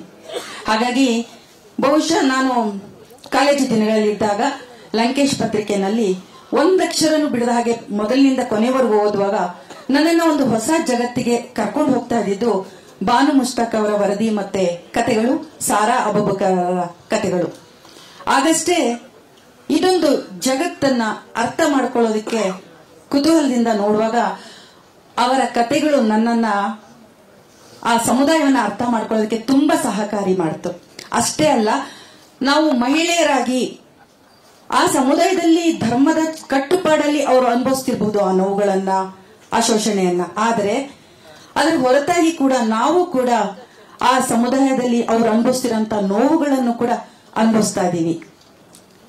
ಅದು ಬೇರೆಯ ಚೌಕಟ್ಟಿನಲ್ಲಿರಬಹುದು, ಒಂದು ಸಮಾಜದ ಕಟ್ಟುಪಾಡುಗಳ ಚೌಕಟ್ಟಿನಲ್ಲಿ ಇರಬಹುದು. ಆದ್ರೆ ಶೋಷಣೆ ಮತ್ತು ನೋವು ಇಬ್ಬರದು ಒಂದೇ ಆಗಿತ್ತು. ಅವರು ಬೇರೆ ಅಲ್ಲ, ನಾವು ಬೇರೆ ಅಲ್ಲ. ಹಾಗಾಗಿ ನನಗೆ ಆ ಸಮುದಾಯನ ಅರ್ಥ ಮಾಡ್ಕೊಳ್ಳೋದ್ರ ಜೊತೆಗೆ ಹೆಣ್ಣು ಮಕ್ಕಳ ಕಷ್ಟಗಳೇನು ಅನ್ನೋದು ಕೂಡ ಅರ್ಥ ಆಗ್ತಾ ಹೋಯ್ತು. ಅವರ ಕಥೆಗಳಲ್ಲಿ ಬರುವ ಪಾತ್ರಗಳನ್ನು ಅಷ್ಟೇ ನಾನು ಗಮನಿಸಿದ ಹಾಗೆ ಕ್ರಾಂತಿಕಾರಿ ಪಾತ್ರಗಳಲ್ಲ. ಅದು ಆ ಮಹಿಳೆಯರು ಕ್ರಾಂತಿಕಾರಿಗಳಲ್ಲ, ಸಾಮಾನ್ಯರು, ಸಾಮಾನ್ಯ ಮಹಿಳೆ. ಬಹಳ ಸಹಜವಾಗಿ ಒಬ್ಬ ಮನುಷ್ಯನಿಗೆ ಬೇಕಾದಂತಹ ಬದುಕನ್ನ ಬಯಸಿದಂತಹ ಮಹಿಳಾ ಪಾತ್ರಗಳು. ಅಷ್ಟು ಮುಗ್ಧವಾದಂತಹ ಪಾತ್ರಗಳನ್ನ ಅವರು ಚಿತ್ರಿಸ್ತಾನೆ ನಿಜವಾಗ್ಲೂ ಈ ಸಮಾಜ ಅವರನ್ನ ಎಲ್ಲಿಟ್ಟಿದೆ ಅನ್ನೋದನ್ನ ತೋರಿಸ್ತಾ ಹೋದವರು. ಹಾಗಾಗಿ ಆ ಕಥೆಗಳಲ್ಲಿ ಆ ಗಾಢತೆ ಮತ್ತು ಗಟ್ಟಿತನ ನನಗೆ ಕಾಣಿಸುತ್ತೆ. ಇದೆಲ್ಲದರ ಜೊತೆನಲ್ಲಿ ಅವರು ರಾಜಕಾರಣಿಯಾಗಿ ಕೂಡ ದಿಟ್ಟತನದಿಂದ ಆ ಕ್ಷೇತ್ರಕ್ಕೆ ಬರ್ತಾರೆ. ಬಹುಶಃ ರಾಜಕಾರಣ ಅಂತಂದ್ರೆ ಮಹಿಳೆಯರು ಯೋಚನೆ ಮಾಡೋದು, ಹುಡುಗಿಯರು ಯೋಚನೆ ಮಾಡೋದು, ನಮಗಲ್ಲ ಆ ಕ್ಷೇತ್ರ, ಅಲ್ಲಿ ಬರೀ ಕೆಟ್ಟವರೇ ತುಂಬಿದ್ದಾರೆ ಅನ್ನೋದು. ಆದ್ರೆ ನಾವು ಹೋಗದೇ ಇದ್ರೆ ಆ ಜಾಗ ಬದಲಾಗೋದು ಹೇಗೆ, ಆ ಪರಿಸರ ಬದಲಾಗೋದು ಹೇಗೆ? ಅಂಥದ್ರಲ್ಲೂ ಕೂಡ ಬಾನು ಮೇಡಮ್ ಆ ಕ್ಷೇತ್ರದಲ್ಲಿ ಹೆಜ್ಜೆ ನೀಡ್ತಾರೆ, ಸಾಧಿಸಿ ತೋರಿಸ್ತಾರೆ. ನನಗೆ ಈ ಸಂದರ್ಭದಲ್ಲಿ ಭಾರತದ ಪ್ರಮುಖ ಲೇಖಕಿಯರಿಬ್ಬರಲ್ಲಿ ಇಬ್ರು ನನಗೆ ನೆನಪಾಗ್ತಾರೆ. ಒಂದು ಅರುಂಧತಿ ರಾಯ್ ಹಾಗೂ ಬಾನು ಮೇಡಮ್. ಯಾಕೆಂದ್ರೆ ಅರುಂಧತಿ ರಾಯ್ ಅವರು ಕೂಡ ಪತ್ರಕರ್ತೆಯಾಗಿದ್ದವರು, ಹೋರಾಟಗಾರ್ತಿಯಾಗಿದ್ದವರು, ಬರಹಗಾರ್ತಿ. ಅವರು ಬೂಕರ್ ಪ್ರಶಸ್ತಿ ಪಡೆದ ನಂತರ ಕೂಡ ನಕ್ಸಲೈಟ್ಸ್ ಜೊತೆಯಲ್ಲಿ ಕಾಡಿನಲ್ಲಿ, ಮಳೆನಲ್ಲಿ, ಚಳಿನಲ್ಲಿ ಕೆಲವು ದಿನಗಳ ಕಾಲ ಕಳೀತಾರೆ. ಬಹಳ ಮಿಲಿಟರಿ ಪ್ರೊಟೆಕ್ಷನ್ ಇರುತ್ತೆ, ಎಲ್ಲ ಇರುತ್ತೆ. ಅದನ್ನೆಲ್ಲ ಮೆಟ್ಟಿ ನಿಂತು ಹೋಗ್ತಾರೆ. ಅವರು ಜೈಲಿಗೆ ಹೋಗಿ ಬರ್ತಾರೆ. ಬಾನು ಮೇಡಮ್ ಅವರಲ್ಲಿ ಕೂಡ ನಾನು ಆ ಮನೋಭಾವ, ಹೋರಾಟದ ಮನೋಭಾವನ ಕಾಣ್ತಿದ್ದೀನಿ. ಆದ್ರೆ ನನಗೆ ಅರುಂಧತಿ ರಾಯ್ ಅವರಿಗಿಂತ ಬಾನು ಸ್ವಲ್ಪ ವಿಶೇಷ ಅಂತಾರೆ ಅನ್ಸತ್ತೆ. ಯಾಕೆಂದ್ರೆ ಅರುಂಧತಿ ರಾಯ್ ಅವರಿಗೆ ಸಿಕ್ಕಂತ ಪರಿಸರ, ಶಿಕ್ಷಣ, ಅವರು ಬೆಳೆದು ಬಂದಂತ ರೀತಿ ಇರ್ಬೋದು, ಅದೆಲ್ಲವೂ ಬಹಳ ವಿಭಿನ್ನ. ಅವ್ರಿಗೆಲ್ಲವೂ ಒಂದಿಷ್ಟು ಪೂರಕವಾಗಿತ್ತು ಪರಿಸರ ಅಂತ ಹೇಳ್ಬೋದು. ಆದ್ರೆ ಬಾನು ಮೇಡಮ್ ಅವರು ಬೆಳೆದಂತ ಪರಿಸರ ಇದೆಯಲ್ಲ, ಹಲವು ವೈರುಧ್ಯಗಳ ನಡುವೆ ಕೂಡ ದಿಟ್ಟತನದಿಂದ ಅವರಲ್ಲಿನ ಕರ್ಮಠರನ್ನ, ಕಂದಾಚಾರಿಗಳನ್ನ ಎದುರಿಸಿ ಅವರು ಈ ಮಟ್ಟಕ್ಕೆ ತಮ್ಮೊಳಗಿನ ಕೋಪವನ್ನ, ತುಮುಲಗಳನ್ನ, ತಾವು ಕಂಡಂತಹ ಮಹಿಳೆಯರ ನೋವುಗಳನ್ನ ದಾಖಲಿಸ್ತಾ ಹೋಗ್ತಾರಲ್ಲ, ಅದು ತುಂಬಾ ವಿಶೇಷ ಅಂತ ನನ್ಗನ್ಸುತ್ತೆ. ಯಾಕಂದ್ರೆ ಇಂತಹ ಸಾಹಿತ್ಯ ದಾಖಲಾಗೋದು, ಜನರನ್ನ ಸೆಳೆಯೋದು ಬಹಳ ಅಪರೂಪ. ಶ್ರೇಷ್ಠ ಸಾಹಿತ್ಯ ಅಂತ ಏನ್ ಹೇಳ್ತಾರೆ, ಶಿಷ್ಟ ಸಾಹಿತ್ಯ ಅಂತ ಏನ್ ಹೇಳ್ತಾರೆ, ಆ ಶಿಷ್ಟ ಸಾಹಿತ್ಯ ಬಹಳ ಬೇಗ ಜನರನ್ನ ಆಕರ್ಷಿಸ್ಬಿಡುತ್ತೆ, ಜನರಲ್ಲಿ ಪ್ರಚಾರ ತಗೊಳುತ್ತೆ, ಸಮಾಜದಲ್ಲಿ ಪ್ರಚಾರ ತಗೊಳುತ್ತೆ. ಆದ್ರೆ ಮಹಿಳೆಯ ನೋವು, ದುಮ್ಮಾನಗಳನ್ನ ಒಂದು ಅಲ್ಪಸಂಖ್ಯಾತ ಸಮುದಾಯದಿಂದ ಬಂದಂತ ಹೆಣ್ಮಕ್ಳು ಹೇಳೋ ಒಂದು ಕೃತಿಯನ್ನ ಜನರಿಗೆ ತಲುಪೋದು ಅಷ್ಟು ಸುಲಭ ಅಲ್ಲ. ಬಹುಶಃ ಇವರಿಗೆ ಮತ್ತೆ ಇತ್ತೀಚೆಗೆ ನಾನು ಇನ್ನೂ ಒಂದು ಮಾತು ಕೇಳಿದೆ. ಲಂಕೇಶ್ ಪತ್ರಿಕೆಯಲ್ಲಿ ಅವರು ವರದಿಗಾರರಾಗಿದ್ರು, ಕಥೆಗಳನ್ನ ಬರೀತಿದ್ರು. ಲಂಕೇಶ್ ಅವರು ಶೋಧ ಅಂತ ಹೇಳಿದಾಗ ಇನ್ನೂ ಒಂದಿಷ್ಟು ಜನ ಅಪಸ್ವರವನ್ನು ತೆಗೆದ್ರು. ಆದ್ರೆ ಬಾನು ಮೇಡಮ್ ಬರಹಗಾರ್ತಿ ಆಗಿದ್ರು, ಲೇಖಕಿ ಆಗಿದ್ರು. ವಜ್ರ ಅಲ್ಲೆಲ್ಲೂ ಬಿದ್ದಿರುತ್ತೆ, ಆಗಾಗ ಮಿಡಿತಿರುತ್ತೆ. ಅದನ್ನ ಪೂರ್ತಿ ಒರೆಸಿ ಜಗತ್ತಿಗೆ ಹಿಡಿದು ತೋರಿಸೋದಿದೆಯಲ್ಲ, ಅದನ್ನ ಮಾಡಿದ್ದು ಲಂಕೇಶ್ ಪತ್ರಿಕೆ, ಲಂಕೇಶ್ ಅವರು. ಬಾನು ಮೇಡಮ್ ಅವರು ಅಲ್ಲಿಂದ ಬಹುಶಃ ಅವ್ರಿಗೆ ಇನ್ನಷ್ಟು ಬಲ ಸಿಕ್ತು ಅನ್ಸುತ್ತೆ, ಬರಹಕ್ಕೆ ಬೆಂಬಲ ಸಿಕ್ತು ಅನ್ಸುತ್ತೆ. ಅವರು ಅದನ್ನ ಮಾಡ್ತಾ ಬಂದ್ರು. ಇನ್ನು ಬಹಳ ಜನ ಮಾತಾಡೋರಿದ್ದಾರೆ. ಸೊ ನಾನು ಇಲ್ಲಿಗೆ ನನ್ನ ಮಾತನ್ನ ಮುಗಿಸ್ತೀನಿ. ಕೊನೆಯದಾಗಿ ನಾನು ಒಂದು ಮಾತನ್ನ ಹೇಳಕ್ ಇಷ್ಟಪಡ್ತೀನಿ. ಪತ್ರಕರ್ತೆಯರ ಸಂಘದ ವತಿಯಿಂದ ನಾವು ಗೌರವ ಸದಸ್ಯತ್ವವನ್ನ ಬಾನು ಮೇಡಮ್ ಅವರಿಗೆ ಮತ್ತು ಅನುವಾದಕಿ ದೀಪಾ ಅವರಿಗೆ ಕೊಡಬೇಕು ಅಂತ ಬಯಸಿದ್ದೀನಿ. ಅದನ್ನ ಸ್ವೀಕರಿಸಬೇಕು ಅಂತ ವಿನಮ್ರ ಪೂರ್ವಕವಾಗಿ ನಾನು ಅವರನ್ನ ಕೇಳ್ಕೊಳ್ತೀನಿ. ಇದು ನಮ್ಮ ಸಂಘಕ್ಕೆ ತುಂಬಾ ತೂಕವನ್ನು ತಂದ್ಕೊಡುತ್ತೆ ಅವರು ನಮ್ಮೊಂದಿಗಿರೋದು ಅಂತ ನನ್ನ ಭಾವನೆ. ಇದ್ರ ಜೊತೆಗೆ ಇನ್ನೊಂದು ಮಾತು ನಾನು ಹೇಳಕ್ ಇಷ್ಟಪಡ್ತೀನಿ. ಇವತ್ತು ಬಹಳ ಕ್ಲಿಷ್ಟವಾದಂತ ಪರಿಸ್ಥಿತಿಯಲ್ಲಿ ನಾವಿದ್ದೀವಿ. ಸರ್ಕಾರದಲ್ಲಿ ಮಾಧ್ಯಮ ಸಲಹೆಗಾರರಿದ್ದಾರೆ, ರಾಜಕೀಯ ಸಲಹೆಗಾರಿದ್ದಾರೆ, ಆರ್ಥಿಕ ಸಲಹೆಗಾರಿದ್ದಾರೆ. ಆದ್ರೆ ಇವತ್ತು ಹೆಚ್ಚು ಆಕ್ರಮಣ ನಡೀತಾ ಇರೋದು ಸಂಸ್ಕೃತಿಯ ಮೇಲೆ. ಹಾಗಾಗಿ ಬಾನು ಮೇಡಮ್ ಅವರನ್ನ ಯಾಕೆ ಸಾಂಸ್ಕೃತಿಕ ಮಾರ್ಗದರ್ಶಿಯಾಗಿ ಸರ್ಕಾರ ಪರಿಗಣಿಸಬಾರದು ಅಂತ ನಾನು ಕೇಳ್ಕೊತಾ ಇದ್ದೀನಿ. ಇದಾದಾಗ ಮಾತ್ರ ಬಹುಶಃ ಈ ಒಂದು ಗೌರವವನ್ನ, ಸಣ್ಣ ಗೌರವವನ್ನ ಅವರಿಗೆ ತೋರ್ಸಕ್ ಸಾಧ್ಯ ಅಂತ ನನ್ಗೆ ಅನಿಸ್ತಾ ಇದೆ. ನನ್ನ ಮಾತನ್ನ ಕೇಳಿದ್ದಕ್ಕಾಗಿ, ಅವಕಾಶ ಕೊಟ್ಟಿದ್ದಕ್ಕಾಗಿ ಎಲ್ಲರಿಗೂ ಧನ್ಯವಾದನ ತಿಳಿಸ್ತಾ ನನ್ನ ಮಾತನ್ನು ಮುಗಿಸ್ತಾ ಇದ್ದೀನಿ. Thank you. ಅತ್ಯಂತ ಅರ್ಥಪೂರ್ಣವಾದ ಈ ಸಮಾರಂಭದಲ್ಲಿ ಸನ್ಮಾನ ಪತ್ರವನ್ನ ಇಲ್ಲಿ ಪ್ರಸ್ತುತಪಡಿಸ್ತಾ ಇದ್ದೇನೆ. ಕರ್ನಾಟಕ ಕಾರ್ಯನಿರತ ಪತ್ರಕರ್ತರ ಸಂಘ ಬೆಂಗಳೂರು ಕನ್ನಡದ ಸಂಭ್ರಮಕ್ಕೆ ಗರಿ ತುಡಿಸಿದ ಬಾನು ಮುಸ್ತಾಕ್ ಅವರಿಗೆ ತುಂಬು ಮನದ ಅಭಿನಂದನೆಗಳು. ನಿಮ್ಮ ಬರಹಗಳು ಸುಳು ವಾಸ್ತವವಾಗಿದ್ದವು. ನಿಮ್ಮ ಕಥೆಗಳಲ್ಲಿ ಮಾತು ಕಳೆದುಕೊಂಡು ಮೌನವಾಗಿ ಬಿಕ್ಕುತ್ತಿದ್ದ ಮಹಿಳಾ ಲೋಕಕ್ಕೆ ದನಿ ನೀಡಿದಿರಿ. ಸಮಾಜದ ಕಟು ವಾಸ್ತವಗಳಿಗೆ ಕನ್ನಡಿ ಹಿಡಿದಿರಿ. ನಿಮ್ಮ ಬರಹ ಈ ಸಮಾಜದ ಅಸಂಖ್ಯಾತರಿಗೆ ಒಂದಿಷ್ಟು ಭರವಸೆಯ ಬೆಳಕು ನೀಡಿತು ಎನ್ನುವುದು ನಿಸ್ಸಂಶಯ. ನಿಮ್ಮ ಬರಹಗಳ ಬಗ್ಗೆ ನಮಗಿದ್ದ ಅಭಿಮಾನ ಇಡೀ ಜಗತ್ತಿಗೆ ಗೊತ್ತಾಗುವಂತೆ ಬೂಕರ್ ಪ್ರಶಸ್ತಿ ನಿಮ್ಮ ಕಥೆಗಳನ್ನು ತಾನಾಗಿಯೇ ಹುಡುಕಿಕೊಂಡು ಬಂದಿತ್ತು. ಇದು ನಿಮ್ಮ ಬರಹಕ್ಕಿರುವ ಶಕ್ತಿಗೆ ನೀವು ಕಟ್ಟಿಕೊಟ್ಟ ಸುಳು ವಾಸ್ತವದ ಸಂಗತಿಗಳಿಗೆ ಜಗತ್ತು ಬೆರಗಾಗಿ ಬೆನ್ನು ತಟ್ಟಿದ ಕ್ಷಣ. ಮೇಡಮ್, ನಿಮ್ಮನ್ನು ಅಭಿನಂದಿಸಲು ನಾವು ನಿಮ್ಮ ಜೊತೆ ಇದ್ದೇವೆ ಎಂದು ಸಾರಲು ಒಂದು ನೆಪ ಅಷ್ಟೇ ಇದು. ನೀವು ನಿಮ್ಮ ಬರಹಗಳ ಮೂಲಕ ಕಟ್ಟಿಕೊಟ್ಟ ಆತ್ಮವಿಶ್ವಾಸ ನಮ್ಮ ಸಮಾಜಕ್ಕೆ ಬೆಳಕಾಗಿ ನಿಂತಿದೆ. ವಕೀಲಿ ವೃತ್ತಿ ಮಾಡುವ ಮೂಲಕ ನೊಂದವರಿಗೆ ನ್ಯಾಯ ಕೊಡಿಸಿದಿರಿ. ಚಳುವಳಿಗಳಲ್ಲಿ ಭಾಗವಹಿಸಿ ಅನ್ಯಾಯಗಳ ವಿರುದ್ಧ ಧ್ವನಿ ಎತ್ತಿದಿರಿ. ಸಾಹಿತಿಯಾಗಿಯೂ ತಮ್ಮೊಳಗಿನ ತುಮಲಗಳನ್ನು ಸಾರಸ್ವತ ಲೋಕಕ್ಕೆ ದಾರಿ ಎರೆದಿದ್ದೀರಿ. ನೀವು ಪತ್ರಕರ್ತರಾಗಿ ನಿಮ್ಮ ವರದಿಗಳ ಮೂಲಕವೂ ದನಿ ಇಲ್ಲದವರಿಗೆ ದನಿಯಾಗಿದ್ದೀರಿ. ಅನ್ಯಾಯ ಕಂಡರೆಲ್ಲ ಅದನ್ನು ವರದಿ ಮಾಡಿದ್ದೀರಿ ಎನ್ನುವುದು ಈ ಪತ್ರಕರ್ತರ ಬಳಗಕ್ಕೆ ಹೆಮ್ಮೆಯ ವಿಷಯ. ನಿಮ್ಮನ್ನು ಅಭಿನಂದಿಸಲು ನಮಗೆ ಇದು ಇನ್ನೊಂದು ಕಾರಣ. ಸದಾ ಬೆಳಗುತ್ತೀರಿ. ಅಭಿನಂದನಾ ಸಮಿತಿಯ ಪರವಾಗಿ ಶಿವಾನಂದ ತಗಡೂರು, ರಾಜ್ಯಾಧ್ಯಕ್ಷರು, ಕರ್ನಾಟಕ ಕಾರ್ಯನಿರತ ಪತ್ರಕರ್ತರ ಸಂಘ, ಕನ್ನಡದ ಸಂಭ್ರಮಕ್ಕೆ ಗರಿ ತೊಡಿಸಿದ ಬಾನು ಮುಸ್ತಾಕ್ ಅವರಿಗೆ ತುಂಬು ಮನದ ಅಭಿನಂದನೆಗಳು, ಅಭಿವಂದನೆಗಳು, ಅಭಿವಂದನೆಗಳು.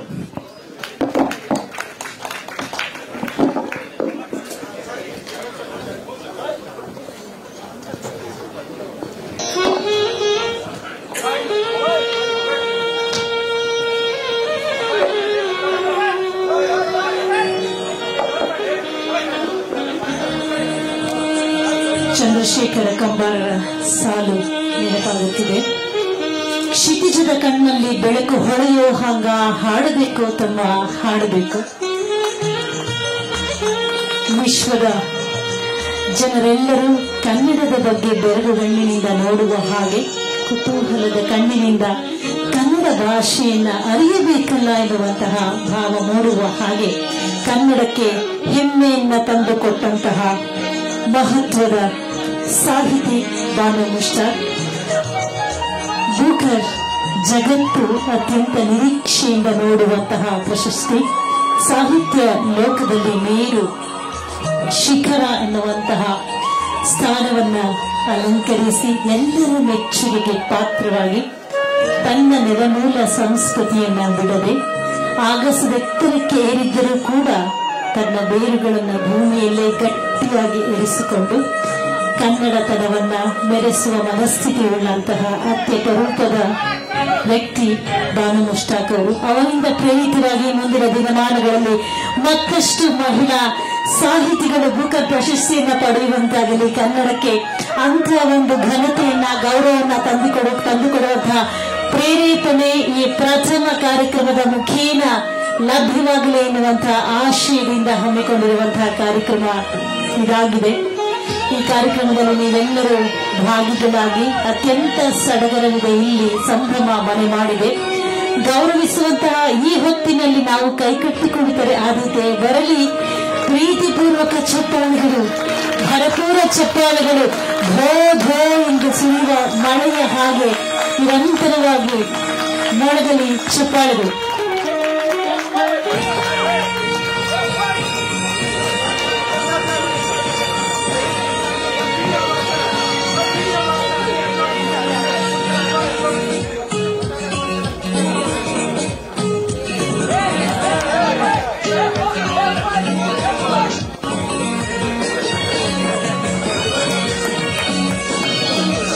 ನೊಂದ ಹೆಣ್ಣು ಮಕ್ಕಳ ಬಾಳಿಗೆ ಆಶಾದೀಪವಾಗಿ ಬಂದಿದ್ದಾರೆ ಬಾನು ಮುಸ್ತಾಕ್ ಅವರು. ಇದು ಸಾಧ್ಯವೇ ನನ್ನಿಂದ ಎಂದು ಪ್ರಶ್ನಿಸಿಕೊಳ್ಳುವಂತಹ, ಹಿಂದೇಟು ಹಾಕುವಂತಹ ಹೆಣ್ಣು ಮಕ್ಕಳಿಗೆ ಏಕೆ ಸಾಧ್ಯವಿಲ್ಲ, ಪ್ರಯತ್ನಿಸಿ ನೋಡು, ಫಲ ನಿನ್ನದೆ ಎನ್ನುವಂತಹ ಪ್ರೇರೇಪಣೆಯನ್ನ ತುಂಬುವಂತಹ ಬೂಕರ್ ಪ್ರಶಸ್ತಿಯನ್ನ ಹಿಡಿದು ಬಂದಿದ್ದಾರೆ ನಮ್ಮ ಮನೆಗೆ ಬಾನು ಮುಸ್ತಾಕ್ ಅವರು. ಅವರ ಎಲ್ಲ ಸಾಧನೆಗೆ ಮತ್ತೊಂದು ಸುತ್ತಿನ ಚಪ್ಪಾಳೆಯ ಗೌರವ.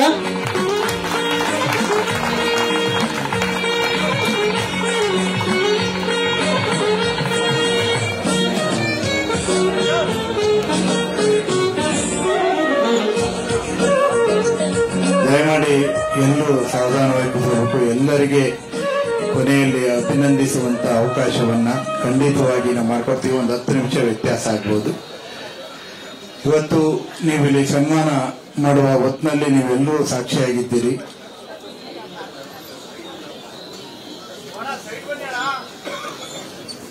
ಗಾಂಧೀಜಿ ಉಪ್ಪು ಹಿಡಿದು ಬ್ರಿಟಿಷರನ್ನ ಓಡಿಸಿದಂತವರು ನಮ್ಮ ಮಹಾತ್ಮ ಗಾಂಧೀಜಿ. ಅವರು ತೋರಿದಂತಹ ಬೆಳಕಿನಲ್ಲಿ ಬದುಕನ್ನ ಕಟ್ಟಿಕೊಂಡಿದ್ದು ಮಾತ್ರವಲ್ಲದೆ ಸಾಹಿತ್ಯ ರಚನೆಯಲ್ಲೂ ಕೂಡ ಆ ಸೌಹಾರ್ದತೆಯ ಬೆಳಕನ್ನ ಚೆಲ್ಲಿದಂತವರು ಬಾನು ಮುಷ್ತಾಕ್ ಅವರು. ಮಹಾತ್ಮ ಗಾಂಧೀಜಿಯವರ ಪುತ್ಥಳಿಗೆ ಗೌರವವನ್ನು ಸಲ್ಲಿಸಿದ್ದಾರೆ. ಬಹುಶಃ ಇಲ್ಲಿ ಬಾನು ಮುಷ್ತಾಕ್ ಅವರನ್ನ ಅಭಿನಂದಿಸುವ ಸಂದರ್ಭದಲ್ಲಿ ತಾವೆಲ್ಲರೂ ಗಮನಿಸಿದ್ರೆ ಇಲ್ವೋ ಗೊತ್ತಿಲ್ಲ, ಅವರ ಅನೇಕ ವಿಚಾರಧಾರೆಗಳು ಮೂಸೆಯಲ್ಲಿ ಮೂಡಿ ಬಂದಿದ್ದು ಕಾಫಿ ನಾಡಿನಿಂದ. ಆ ಕಾರಣಕ್ಕಾಗಿ ಕಾಫಿಯಲ್ಲಿ ಮಾಡಿದಂತ ಹಾರವನ್ನ ಸಕಲೇಶ್ವರದಿಂದ ತರಿಸಿದ್ವಿ. ಅವ್ರಿಗೆ ಹಾರವನ್ನು ಹಾಕಿದ್ವಿ. ಬಹುಶಃ ಕಾಫಿ ಹಾರ ಎಲ್ಲೂ ಹಾಕಿಲ್ಲ, ಈಗ ಹೊಸದಾಗಿ ಅನ್ವೇಷಣೆ ಶುರು ಮಾಡಿದ್ದಾರೆ. ಇಲ್ಲಿ ನಮ್ಮ ವಿಶ್ವನಾಥ್ ಅವರು ಇದ್ದಾರೆ, ಏಲಕ್ಕಿ ಹಾರ ಹಾಕಿದ್ವಿ. ಆದರೆ ಕಾಫಿ ಹಾರವನ್ನ ವಿಶೇಷವಾಗಿ ಇವತ್ತು ಅವ್ರಿಗೋಸ್ಕರ ತರಿಸಿದ್ವಿ. ಮತ್ತೊಂದು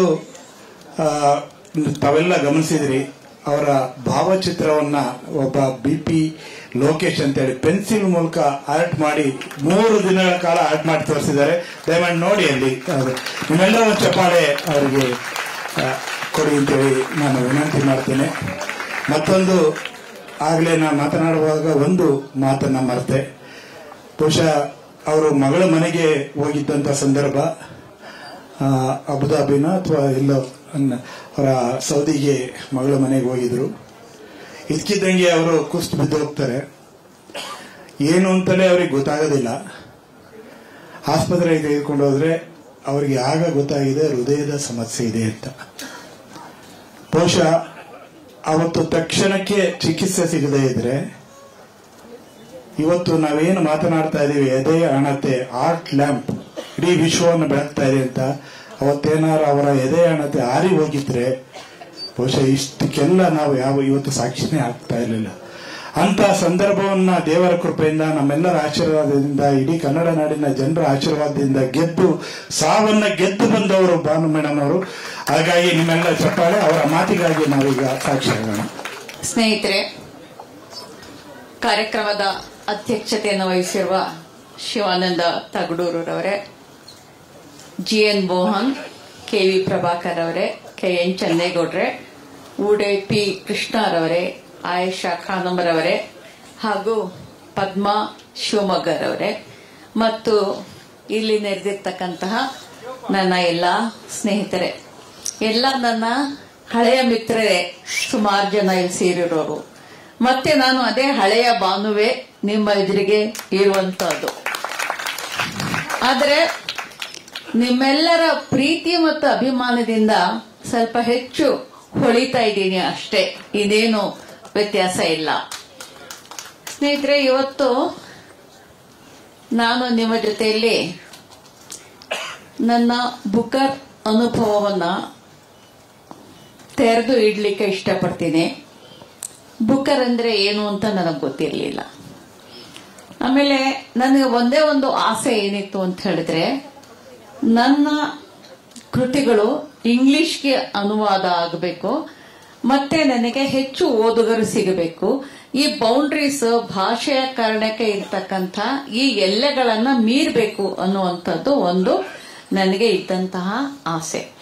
ಆ ಕಾರಣಕ್ಕೋಸ್ಕರ ನಾನು ದೀಪಾ ಭಸ್ತಿ ನನಗೆ ಪರಿಚಯ ಆದ್ರೂ ಅವರಿಗೆ ನನ್ನ ಹಸೀನ ಮತ್ತು ಇತರ ಕಥೆಗಳನ್ನ ಕಳಿಸಿ ಇದರಲ್ಲಿ ಏನಾದ್ರೂ ನೀವು ಅನುವಾದ ಮಾಡಬಹುದೇ ಅಂತ ಕೇಳಿದೆ.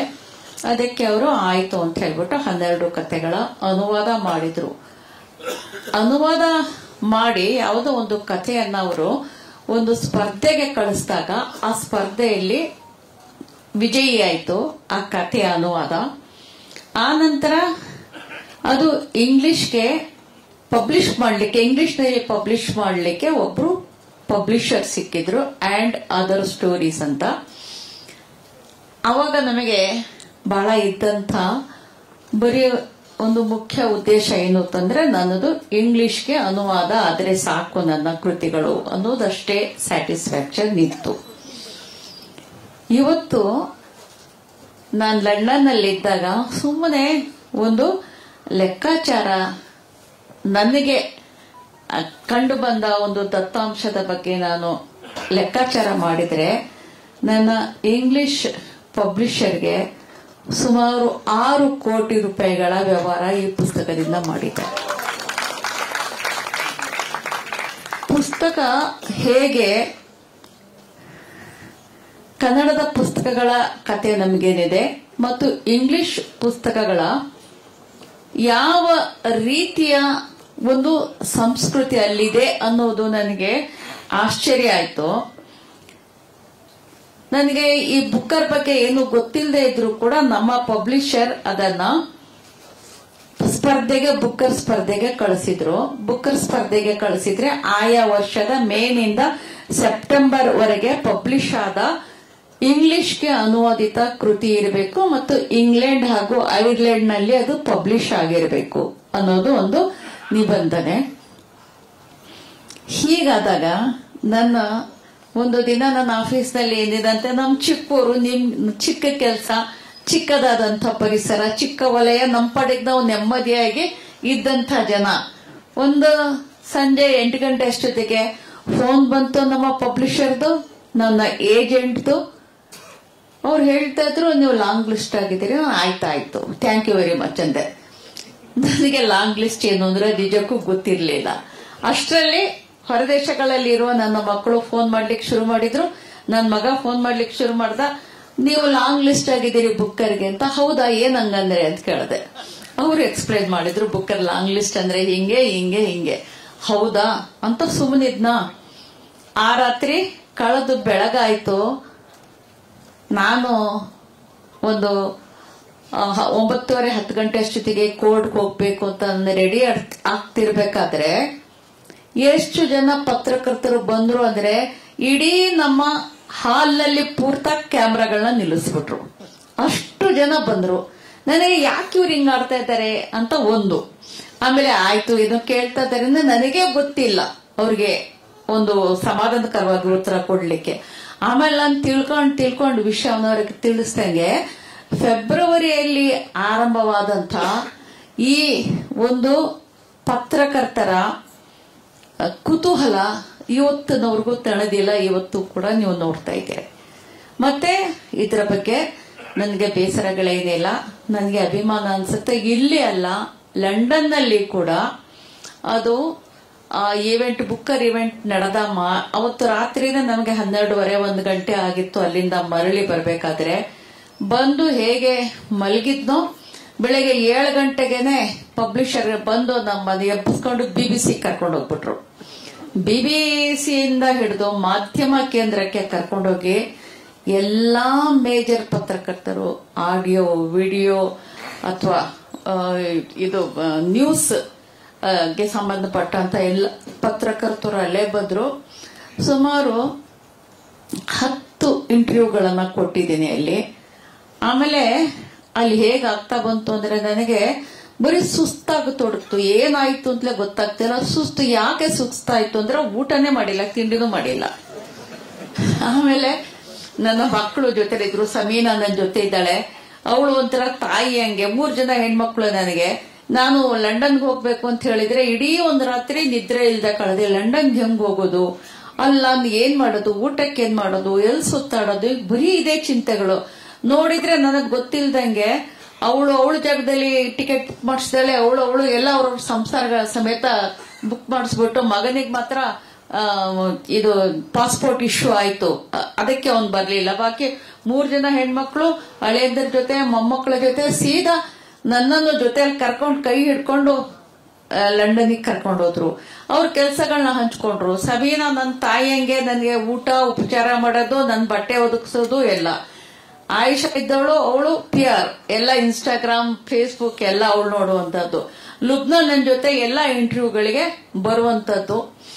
ಇಷ್ಟೆಲ್ಲ ವ್ಯವಸ್ಥೆಗಳನ್ನ ಅವರು ಒದಗಿಸ್ಕೊಂಡ್ರ. ಆ ಮಾಧ್ಯಮ ಸಂಸ್ಥೆಯಲ್ಲಿ ನನಗೆ ಸುಸ್ತಾಗ್ತಿದ್ದ ಹಾಗೇನೆ ಲುಬ್ನಾ ಬೇಗ ಒಂದಿಷ್ಟು ಊಟ ತಂದ್ಕೊಟ್ಲು. ಆಮೇಲೆ ಕಣ್ಣು ಎಳಿಲಿಕ್ಕೆ ಶುರು ಆಯ್ತು. ಮಾಧ್ಯಮ ಸಂಸ್ಥೆಯವರು ಅಲ್ಲೇ ಹಾಸಿಗೆ ಒದಗಿಸ್ಕೊಟ್ಬಿಟ್ರು, ನೀವು ಮಲಕ್ಕಂಡು ಸ್ವಲ್ಪ ನಿದ್ರೆ ಮಾಡಿ ಎಷ್ಟು ಬೇಕಷ್ಟು ರೆಸ್ಟ್ ತಗೊಳ್ಳಿ, ನಾವು ಕಾಯ್ತೀವಿ ಅಂತ ಹೇಳ್ಬಿಟ್ಟು ಅದನ್ನು ಒದಗಿಸ್ಕೊಟ್ರು. ಅಲ್ಲೇ ಮಲಗಿ ಸ್ವಲ್ಪ ಹೊತ್ತು ನಿದ್ರೆ ಮಾಡಿ ನಾನು ಆಮೇಲೆ ಮತ್ತಷ್ಟು ಫ್ರೆಶ್ ಆದ ತಕ್ಷಣ ಟೀ ಹಿಡ್ಕೊಂಡು ಬಂದ್ರು.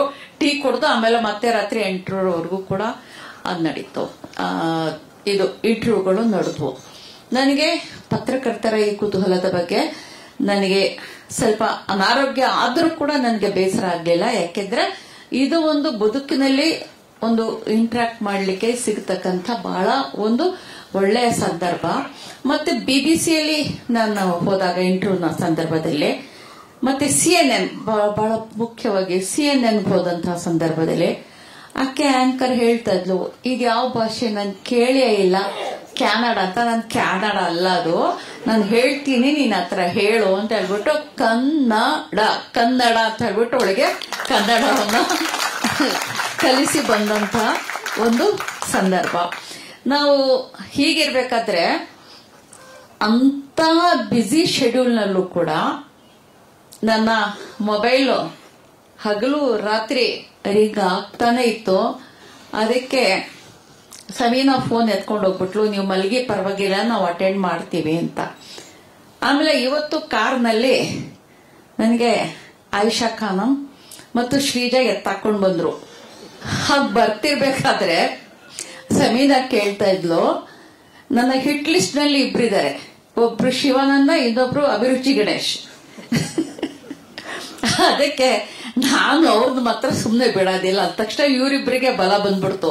ಒಂದ್ ಕೆಲಸ ಮಾಡು, ನಾವು ಹೋದ ತಕ್ಷಣ ನಿನ್ನ ಶಿವಾನಂದನಿಗೆ ಪರಿಚಯ ಮಾಡಿಸ್ತೀವಿ, ನೀನ್ ಏನ್ ಬೇಕಿದ್ರು ಮಾಡ್ಬೋದು ಅವ್ರನ್ನ, ನಾವು ನಿನ್ ಜೊತೆಗಿರ್ತೀವಿ ಅಂತ ಹುರಿದುಂಬಿಸ್ಕೊಂಡ್ ಬಂದ್ರು. ಸದ್ಯ ಯಾಕೆಂದ್ರೆ ಶಿವಾನಂದ ನನ್ನನ್ನು ಎಷ್ಟು ಅವ್ರು ಸಂಪರ್ಕ ಮಾಡ್ತಾ ಇದ್ರು ಅಂತ ಹೇಳಿದ್ರೆ, ಏನೇ ಮೂಮೆಂಟ್ ಯಾವ ಗಳಿಗೆಯಲ್ಲಿ ಹಗಲು ಅವ್ರಿಗೆ ಅದೇನಂತ ಅಪಾರ ಖುಷಿಯಾಗಿತ್ತು, ಅದೇನ್ ಸಂಭ್ರಮ ಪಡ್ತಾ ಇದ್ರು, ಅದೆಷ್ಟು ಅವ್ರನ್ನ ನನ್ನನ್ನ ಸಂಪರ್ಕ ಮಾಡ್ತಾ ಇದ್ರು. ಮತ್ತೆ ಬಿಡದಂಗೆ ನನ್ನನ್ನ ಹಿಡ್ದಾಕೆ ಕರ್ಕೊಂಡು ಈ ಸಭೆ ಸೂಚನೆ ಸುಳಿವು ಏನಾದ್ರೂ ಸಿಗಬಹುದು, ಅವರು ಸಾಧ್ಯನೇ ಇಲ್ಲ. ಆಮೇಲೆ ಶಾರ್ಟ್ ಸ್ಟೋರಿ ಕಲೆಕ್ಷನ್ ಬೇರೆ, ಹೆಚ್ಚು ಹೋಪ್ಸ್ ಇಟ್ಕೋಬೇಡಿ ಅಂದ್ರು. ನಾನು ಯಾಕೆ ಇಟ್ಕೋಬಾರ್ದು, ಯಾಕೆ ಅವನ್ಗೆ ದಟ್ಟಿಸಿ ಕೇಳಿದೆ ಆ ಹೆಣ್ಮಗಳಿಗೆ, ತಾರ ಯಾಕೆ ನಾನು ಇಟ್ಕೋಬಾರ್ದು, ಖಂಡಿತವಾಗಿಯೂ 100 ಅಲ್ಲ 500% ಒಂಥರ ಕನ್ನಡಿಗರದು ಇದೆಯಲ್ಲ, ರಾಷ್ಟ್ರೀಯ ಇದೆಯಲ್ಲ, 500% ಐ ಆಮ್ ಕನ್ಫರ್ಮ್, ನಾನು ಪಾಸಿಟಿವ್ ಆಗಿ ಇದೀನಿ, ನಂಗೆ ಸಿಗ್ಲೇಬೇಕು ಅಂತ ಹೇಳ್ಬಿಟ್ಟು ಅವ್ರ ಮೇಲೂ ಎಲ್ಲ ಜೋರ್ ಮಾಡ್ಕೊಂಡು ಕೊಟ್ಟೆ. ಆಮೇಲೆ ಬುಕ್ಕರ್ ಈವೆಂಟ್ ಹೇಗಿರತ್ತೆ ಅಂದ್ರೆ, ಒಬ್ಬರಿಗೆ ನನಗೆ ಆಥರ್ಗೆ ಒಂದು ಇನ್ವಿಟೇಷನ್ ಪ್ಲಸ್ ಒಬ್ಬರಿಗೆ ಸಿಗತ್ತೆ. ಇಲ್ಲಿ ನೋಡಿದ್ರೆ 7-8 ಜನ ಹೋಗಿದೀವಿ, 3 ಜನ ಹೆಣ್ಮಕ್ಳೇ ಬಂದಿದ್ದಾರೆ. ಅಲ್ಲೂ ಕೂಡ ಅವರು ಆ ಹುಡುಗಿಯರು ರಾಜಕೀಯ ಮಾಡ್ಬಿಟ್ರು. ನನ್ ಜೊತೆ ಒಬ್ಳಿಗೆ ಸಮೀನಾಗೆ ಸಿಕ್ಕಿತಾ ಇನ್ವಿಟೇಷನ್, ಲುಬ್ನ ಹೋಗ್ಬಿಟ್ಟು ಅಲ್ಲೇನೋ ರಾಜಕೀಯ ಮಾಡ್ಕೊಂಡು ಅವಳು ಇನ್ವಿಟೇಷನ್ ಕೈಯಲ್ಲೇ ಹಿಡ್ಕೊಂಡು ಬಂದ್ಲು, ನನಗೂ ಇನ್ವಿಟೇಷನ್ ಸಿಕ್ತು ಅಂತ. ಅವರಿಬ್ರದ್ದು ಮುಗಿತಿದ್ದಂಗೆ ಇನ್ನ ಕೊನೆ ಒಳಗೆ ಏನ್ ಮಾಡೋದು ಆಯಿಷಾಗೆ ಅಂತ ಅನ್ಕೊಂಡ್ರೆ, ಅವಳು 2-3 ದಿನ ಆದ್ಮೇಲೆ ಬಹಳ ಸಂತೋಷ ಪಟ್ಕೊಂಡು ಈ ಅಂತ ಅಲ್ಲಿ ಕಿರ್ಕೊಂಡು ಬಂದು, ಏನಾಯ್ತು ಅಂದ್ರೆ ನನ್ಗೂ ಇನ್ವಿಟೇಷನ್ ಬಂತು ಅಂತ ಹೇಳಿದ್ರು. ಒಳ್ಳೆ ಚೆನ್ನಾಗಿ ಮಾಡ್ತಾ ಇದೀರಲ್ಲ ನೀವು ಅಂತ ಹೇಳ್ಕೊಂಡ್ರೆ, ಅಲ್ಲಿ ಒಂದು ಟೇಬಲ್ಸ್ ಹಾಕಿರ್ತಾರೆ, ರೌಂಡ್ ಟೇಬಲ್ಸ್. ಆ ಪ್ರೋಗ್ರಾಮ್ಗೆ ಹೀಗ್ ಕೊರೋದಿಲ್ಲ, ಎಲ್ಲ ರೌಂಡ್ ಟೇಬಲ್ಸ್ ಅಲ್ಲಿ ಡಿನ್ನರ್ ಬೇರೆ ಸರ್ವ್ ಮಾಡ್ತಾ ಇರ್ತಾರೆ. ನಮ್ಮ ಟೇಬಲ್ ನಲ್ಲಿ ನನ್ನ 3 ಜನ ಹೆಣ್ಮಕ್ಳು, ನಾನು, ಆಮೇಲೆ ನಮ್ಮ ಮನೆ ಗಂಡಸರಿಗೆ ಸಿಗ್ಲಿಲ್ಲ, ಅವ್ರ ಹತ್ರ ಹೋಗಿ ನೀವೇ ಎಂಜಾಯ್ ಮಾಡಿ ಅಂತ ಹೊರಗಡೆ ಕಾಯ್ಕೊಂಡು ಕೂತಿದ್ರು. ಆಮೇಲೆ ನನ್ನ ಪಕ್ಕ ನನ್ನ ಏಜೆಂಟ್ ಕನಿಷ್ಕ ಇದ್ರು, ದೀಪಾ ಬಸ್ತಿ ಇದ್ರು, ನನ್ನ ಇವರು ತಾರಾ ನನ್ನ ಪಬ್ಲಿಷರ್ ಇದ್ರು. ಹೆಣ್ಮಕ್ಳಿಂದ ಕೂಡಿದಂತ ಒಂದು ನಮ್ಮ ಟೇಬಲ್ ಅಲ್ಲಿ ನಾವು ಕೂತಿದ್ವಿ. ಅಲ್ಲಿ ಡಿನ್ನರ್ ಎಷ್ಟು ಶಿಸ್ತುಬದ್ಧ ಅಂದ್ರೆ, ತಿನ್ನೋದು ಏನೋ ನಮ್ಗೆ ತಿನ್ಲಿಕ್ಕೂ ಸಾಧ್ಯ ಇಲ್ಲ, ಅದು ಸ್ವಲ್ಪ ನಮ್ಮ ಟೇಸ್ಟ್ಗೆ ಹೊಂದೋದಿಲ್ಲ. ಆದ್ರೂ ಎಷ್ಟು ಶಿಸ್ತುಬದ್ಧವಾಗಿ ನಡೆಯುತ್ತೆ ಅಂದ್ರೆ, ಒಂದು 8 ಜನ ಇದ್ವಿ, ನಮ್ಮಿಂದ ಸರಿಯಾಗಿ 8 ಜನ ವೇಟರ್ಗಳು ಬಂದು ನಿಂತ್ಕೊಳ್ತಾರೆ. ಅವ್ರು ಹೆಂಗಿರ್ತಾರೆ ಅಂದ್ರೆ, ಪೂರ್ತ ಕಪ್ಪು ಡ್ರೆಸ್ ಹಾಕಿ ನೋಡೋದಿಕ್ಕೂ ಅಂದ ಚಂದದಿಂದ ನಾವೇನ್ ಮಹಾರಾಜರೇನೋ ಅಂತ ಕೈ ಮುಗಿಬೇಕು ಹಂಗಿರ್ತಾರೆ. ಅವರು ಬಂದು ನಮ್ಮ ಹಿಂದೆ ನಿಂತು ಏಕಕಾಲದಲ್ಲಿ ಪ್ಲೇಟ್ ಇಡ್ತಾರೆ. 1 ಸೆಕೆಂಡ್ ಕೂಡ ಇತ್ತ ಆಗೋದಿಲ್ಲ. ಏಕಕಾಲದಲ್ಲಿ ಅಲ್ಲಿ ಪ್ಲೇಟ್ ಇಡ್ತಾರೆ, ಮತ್ತೆ ಏಕಕಾಲದಲ್ಲಿ ಬಂದು ಪ್ಲೇಟ್ ಎತ್ಕೊಂಡು ಹೋಗ್ತಾರೆ. ಆತರ ನಾವು ಅವ್ರಗಳನ್ನೇ ನೋಡ್ಕೊಂಡು, ಬಹಳ ಚೆನ್ನಾಗಿದೆ ಇದು ಇವ್ರ ಸಿಸ್ಟಮ್ ಅಂತ ನೋಡ್ಕೊಂಡು ಕೂತಿರ್ಬೇಕಾದ್ರೆ, ಮೊದಲು ಬುಕ್ಕರ್ ಸಮಿತಿಯ ಅವರು ತಮ್ಮ ಅನಿಸಿಕೆಗಳನ್ನ ಹೇಳಿದ್ರು. ನಂತರ ಬುಕ್ಕರ್ ಜೂರಿಗಳು ಹೇಳಿದ್ರು ಇದನ್ನ ಯಾವ ರೀತಿಯಲ್ಲಿ ನಾವು ತೀರ್ಮಾನ ಮಾಡಿದೀವಿ ಹಾಗೆ ಅಂತ ಹೇಳ್ಬಿಟ್ಟು. ಆಮೇಲೆ ಡಿನ್ನರ್ ಆಯ್ತು. ಆಮೇಲೆ ಜೂರಿಯ ಅಧ್ಯಕ್ಷರು ಅವರು ಬಂದು ಭಾಷಣ ಮಾಡ್ಲಿಕ್ಕೆ ಶುರು ಮಾಡಿದ್ರು. ಅದಕ್ಕಿಂತ ಮುಂಚೆ ಒಂದು ವಿಡಿಯೋ ಬಂತು ನಮ್ಮ ಮೊಬೈಲ್ಗಳಿಗೆ. ಏನು ಅಂತ ಹೇಳಿದ್ರೆ, ಒಬ್ಬ ಇಂಗ್ಲಿಷ್ ಹೆಣ್ಮಗಳು AI ಬಳಸಿ ಕನ್ನಡ ಮಾತಾಡೋದು. ಬಹುಶಃ ನೀವುಗಳು ನೋಡಿರ್ಬಹುದು ಅದನ್ನ ಅಂತ ಅನ್ಸುತ್ತೆ. AI ಬಳಸಿ ಅದರ ನೆರವಿನಿಂದ ಅದರ ಉಚ್ಚಾರಣೆಯನ್ನು ಅನುಸರಿಸಿ ಕನ್ನಡ ಮಾತಾಡ್ಲಿಕ್ಕೆ ಶುರು ಮಾಡ್ತಾಳೆ. ಸ್ವಲ್ಪ ಚೆನ್ನಾಗಿತ್ತು, ಸ್ವಲ್ಪ ತಮಾಷೆಯಾಗಿತ್ತು.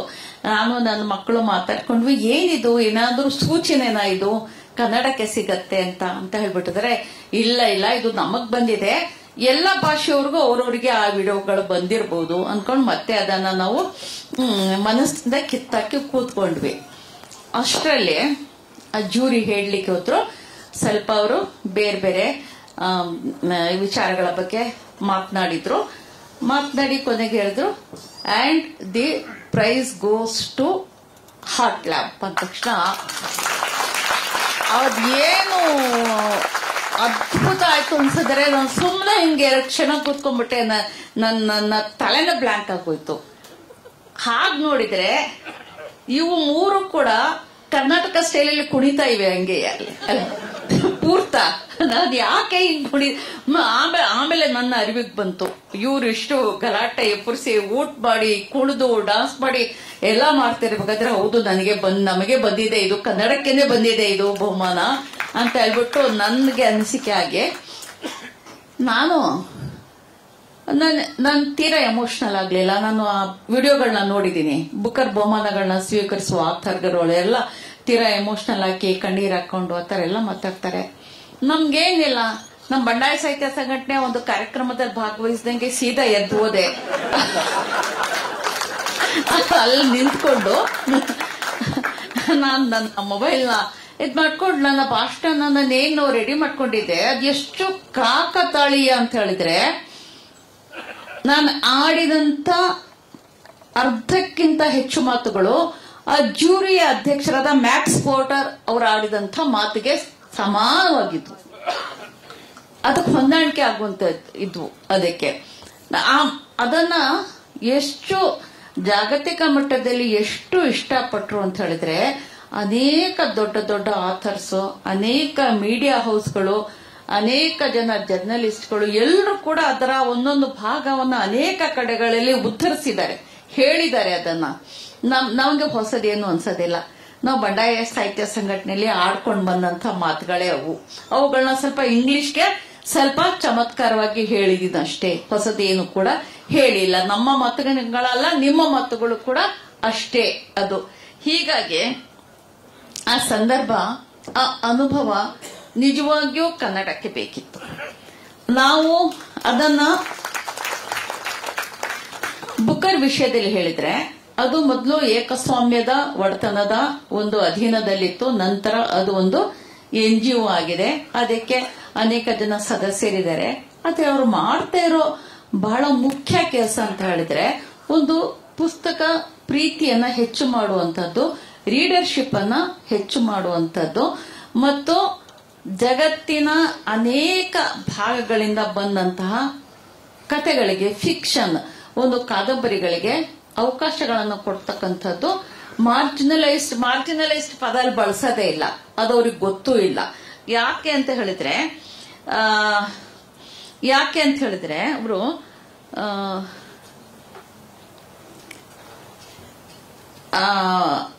ಅಲ್ಲಿ ಬಂದಿದ್ದಂಥ 5 ನನ್ನದಲ್ಲದೆ ಇದ್ದಂಥ 5 ಕಥೆಗಳು ಕೂಡ ಕ್ರಿಯೇಟಿವ್ ರೈಟಿಂಗ್ ನಲ್ಲಿ ಮಾಸ್ಟರ್ಸ್ ಪದವಿ ಪಡೆದವರಿಂದ ಬರವಣಿಗೆ ಆಗಿತ್ತು. ಅಲ್ಲಿ ನಮ್ಮ ಹಾಗೆ ಗ್ರಾಸ್ ರೂಟ್ ಇಂದ ಬರೆಯೋದಿಲ್ಲ, ನಮಗ್ ಬೇಕು ಅಂತ ಬರೆಯೋದಿಲ್ಲ, ಹೆಂಗ್ ಬೇಕು ಹಂಗ್ ಬರೆಯೋದಿಲ್ಲ.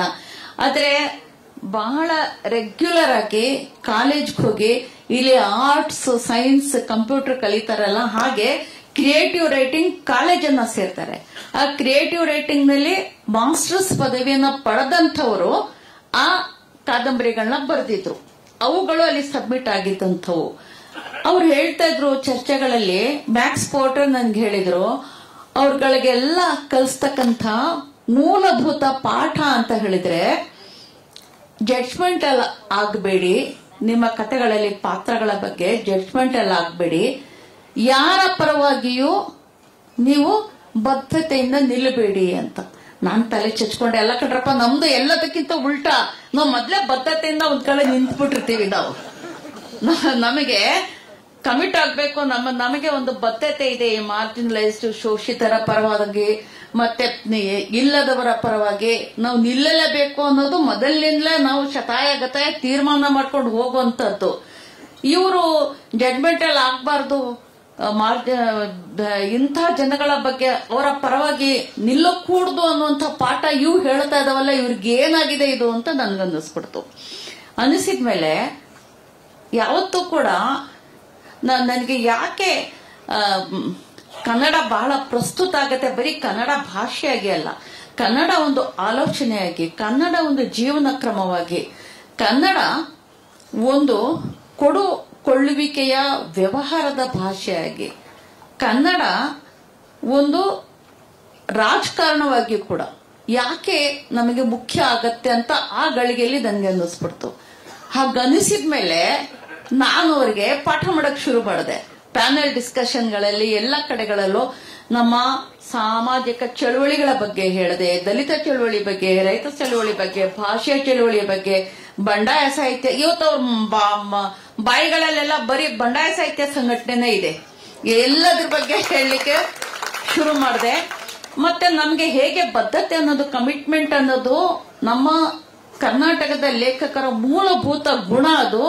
ಅದನ್ನ ನಾವು ಹೇಗೆ ಇಂಬೈಟ್ ಮಾಡ್ಕೊಂಡಿದೀವಿ, ಅದು ಯಾಕೆ ಅಗತ್ಯ ಅನ್ನೋದನ್ನ ಮನವರಿಕೆ ಮಾಡ್ಕೊಟ್ಮೇಲೆ ಸರಿ ನಿಮ್ಮ ಮಾತು ಕೂಡ ಸರಿ. ನಾವು ಕಾಲೇಜ್ಗಳಲ್ಲಿ ಓದ್ತಾ ಇರೋದು, ಕಲಿಸ್ತಾ ಇರೋದು, ನಾವು ಯಾವುದೇ ಬದ್ಧತೆ ಇರಬಾರ್ದು, ಯಾವುದೇ ಜಡ್ಜ್ಮೆಂಟಲ್ ಆಗಿ ಇರಬಾರ್ದು ಅನ್ನುವಂಥದ್ದು. ನಾವು ಇದು ಚರ್ಚಾಸ್ಪದ ವಿಷಯ ಆಗ್ಬಿಡ್ತು ಇನ್ಮೇಲೆ ಅಂತ ಹೇಳಿದ್ರು. ಕನ್ನಡ ಸಾಹಿತ್ಯ ಚರಿತ್ರೆಯ ಬಗ್ಗೆ ಹೇಳಿದೆ ಅವ್ರಿಗೆ. ಕನ್ನಡ ಸಾಹಿತ್ಯ ಚರಿತ್ರೆಯಿಂದ ಹೇಗೆ ಒಂದೇ ಸರಿಗೆ 3 ಕವಲುಗಳು ಒಡೆದ್ವು, ದಲಿತ ಸಾಹಿತ್ಯ, ಸ್ತ್ರೀವಾದಿ ಸಾಹಿತ್ಯ ಮತ್ತು ಮುಸ್ಲಿಂ ಸಂವೇದನೆಯ ಸಾಹಿತ್ಯಗಳು ಅನ್ನೋದ್ರ ಬಗ್ಗೆ ಪಾಠ ಮಾಡಿ ಬಂದವರಿಗೆ. ಯಾಕಂದ್ರೆ ನಮಗೆ ಒಂದು ಗ್ರಿಪ್ ಮಾತ್ರ ಬೇಕು, ಒಂದು ತಿಳುವಳಿಕೆ ಕೂಡ ಬೇಕು. ಆಮೇಲೆ ನಾವು ಅವ್ರನ್ನ ಆವರಿಸ್ಬಿಡ್ತೀವಿ, ಬಿಡಂಗಿಲ್ಲ ಅದು. ಹೀಗೆ ಬುಕ್ಕರ್ ಬಂತು, ಬುಕ್ಕರ್ ಪ್ರಶಸ್ತಿನೂ ಬಂತು, ಮತ್ತು ಅವ್ರಗಳಿಗೆ ಪಾಠ ಕೂಡ ನಾನು ಮಾಡಿ ಬಂದೆ ಅಂತಕ್ಕಂಥ ವಿಷಯವನ್ನ ನಿಮ್ಮೆದುರಿಗೆ ಹೇಳಿ,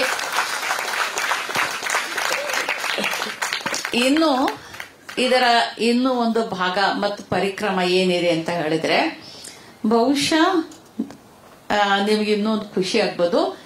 ಕನ್ನಡದ ಈ ಕೃತಿ ಜಗತ್ತಿನ 35 ಭಾಷೆಗಳಿಗೆ ಅನುವಾದ ಆಗ್ತಾ ಇದೆ. ಭಾರತೀಯ 12 ಭಾಷೆಗಳಿಗೆ ಅನುವಾದ ಆಗ್ತಾ ಇದೆ. ಇದರ ಆಡಿಯೋ ರೈಟ್ಸ್ ಕೂಡ ತಗೊಂಡಿದ್ದಾರೆ. ಮತ್ತೆ ಇದನ್ನ ಚಲನಚಿತ್ರಗಳನ್ನಾಗಿ ಮಾಡತಕ್ಕಂಥ ಅದರ ರೈಟ್ಸ್ ಕೂಡ ಕೇಳ್ತಾ ಇದ್ದಾರೆ. ಇಷ್ಟೆಲ್ಲ ಸತ್ವ ನಮ್ಮಲ್ಲಿ ಇದೆಯಲ್ಲ, ಇಷ್ಟೆಲ್ಲ ನಮ್ಮ ಸತ್ವವನ್ನ ನಾವು ಅವ್ರಗಳಿಗೆ ಪರಿಚಯ ಮಾಡಿಸ್ಲಿಕ್ಕೆ, ನಾವು ಅವರ ಕತೆ ಕಾದಂಬರಿಗಳನ್ನ ಓದಿದ್ವಿ, ನಾವು ಅವರ ಜೀವನ ಕ್ರಮವನ್ನ ಅಭ್ಯಾಸ ಮಾಡಿದ್ವಿ. ಈಗ ನಮ್ಮ ಜೀವನ ಕ್ರಮವನ್ನ, ನಮ್ಮ ಆಲೋಚನಾ ಕ್ರಮವನ್ನ, ನಮ್ಮ ಪಾತ್ರಗಳನ್ನ, ನಮ್ಮ ಸಂದರ್ಭಗಳನ್ನ ಅವರಿಗೆ ನಾವು ಪರಿಚಯ ಮಾಡಿಸ್ಬೇಕಾದಂತ ಅಗತ್ಯ ಇದೆ. ಈ ಕಾರಣಕ್ಕೆ ಮತ್ತೆ ಅವರು ತೆರೆದ ಮನಸ್ಸಿನಿಂದ ಇದ್ದಾರೆ. ಇದೊಂದು ಬಹಳ ಮುಖ್ಯವಾದಂತಹ ಅಂಶ. ಆಮೇಲೆ ಇನ್ನೂ ಒಂದು ವಿಷಯದ ಬಗ್ಗೆ ನಿಮ್ಮ ಜೊತೆಗೆ ಟೈಮ್ ಆಯ್ತಾ? ಇನ್ನೂ ಒಂದು ವಿಷಯದ ಬಗ್ಗೆ ನಾನು ನಿಮ್ಮ ಹತ್ರ ಮಾತಾಡ್ಬೇಕು ಅಂತ ಹೇಳಿದ್ರೆ, ಒಂದು ಪುಸ್ತಕ ಸಂಸ್ಕೃತಿ ಅಲ್ಲಿ ಬಹಳ ವಿಶಿಷ್ಟವಾಗಿದೆ. ಅಲ್ಲಿ ನಾನು ಗಮನಿಸಿದ್ದು ಏನು ಅಂತ ಹೇಳಿದ್ರೆ, ಒಂದೊಂದು ಪುಸ್ತಕ ಮಳಿಗೆ ಬಹುಶಃ ಈ ಹಾಲ್ನ ಒಂದು 6-8 ಪಟ್ಟು ದೊಡ್ಡದಿರತ್ತೆ ಅಗಲ ಮತ್ತೆ ವಿಸ್ತೀರ್ಣದಲ್ಲಿ. ಮತ್ತೆ ಅದು 4 ಅಂತಸ್ತು 5 ಅಂತಸ್ತಿನ ಮಳಿಗಿರತ್ತೆ ಒಂದೊಂದು ಅಂಗಡಿ. ಅಷ್ಟು ದೊಡ್ಡದಿರತ್ತೆ. ಮತ್ತೆ ಪುಸ್ತಕಗಳಲ್ಲದೆ ಇನ್ನೇನೂ ಇರೋದಿಲ್ಲ ಅಲ್ಲಿ. ಬಹುಶಃ ಪೆನ್ ಇರ್ಬೋದು, ಅದು ಬಿಟ್ರೆ ಇನ್ನೇನು ಇರೋದಿಲ್ಲ ಅಲ್ಲಿ.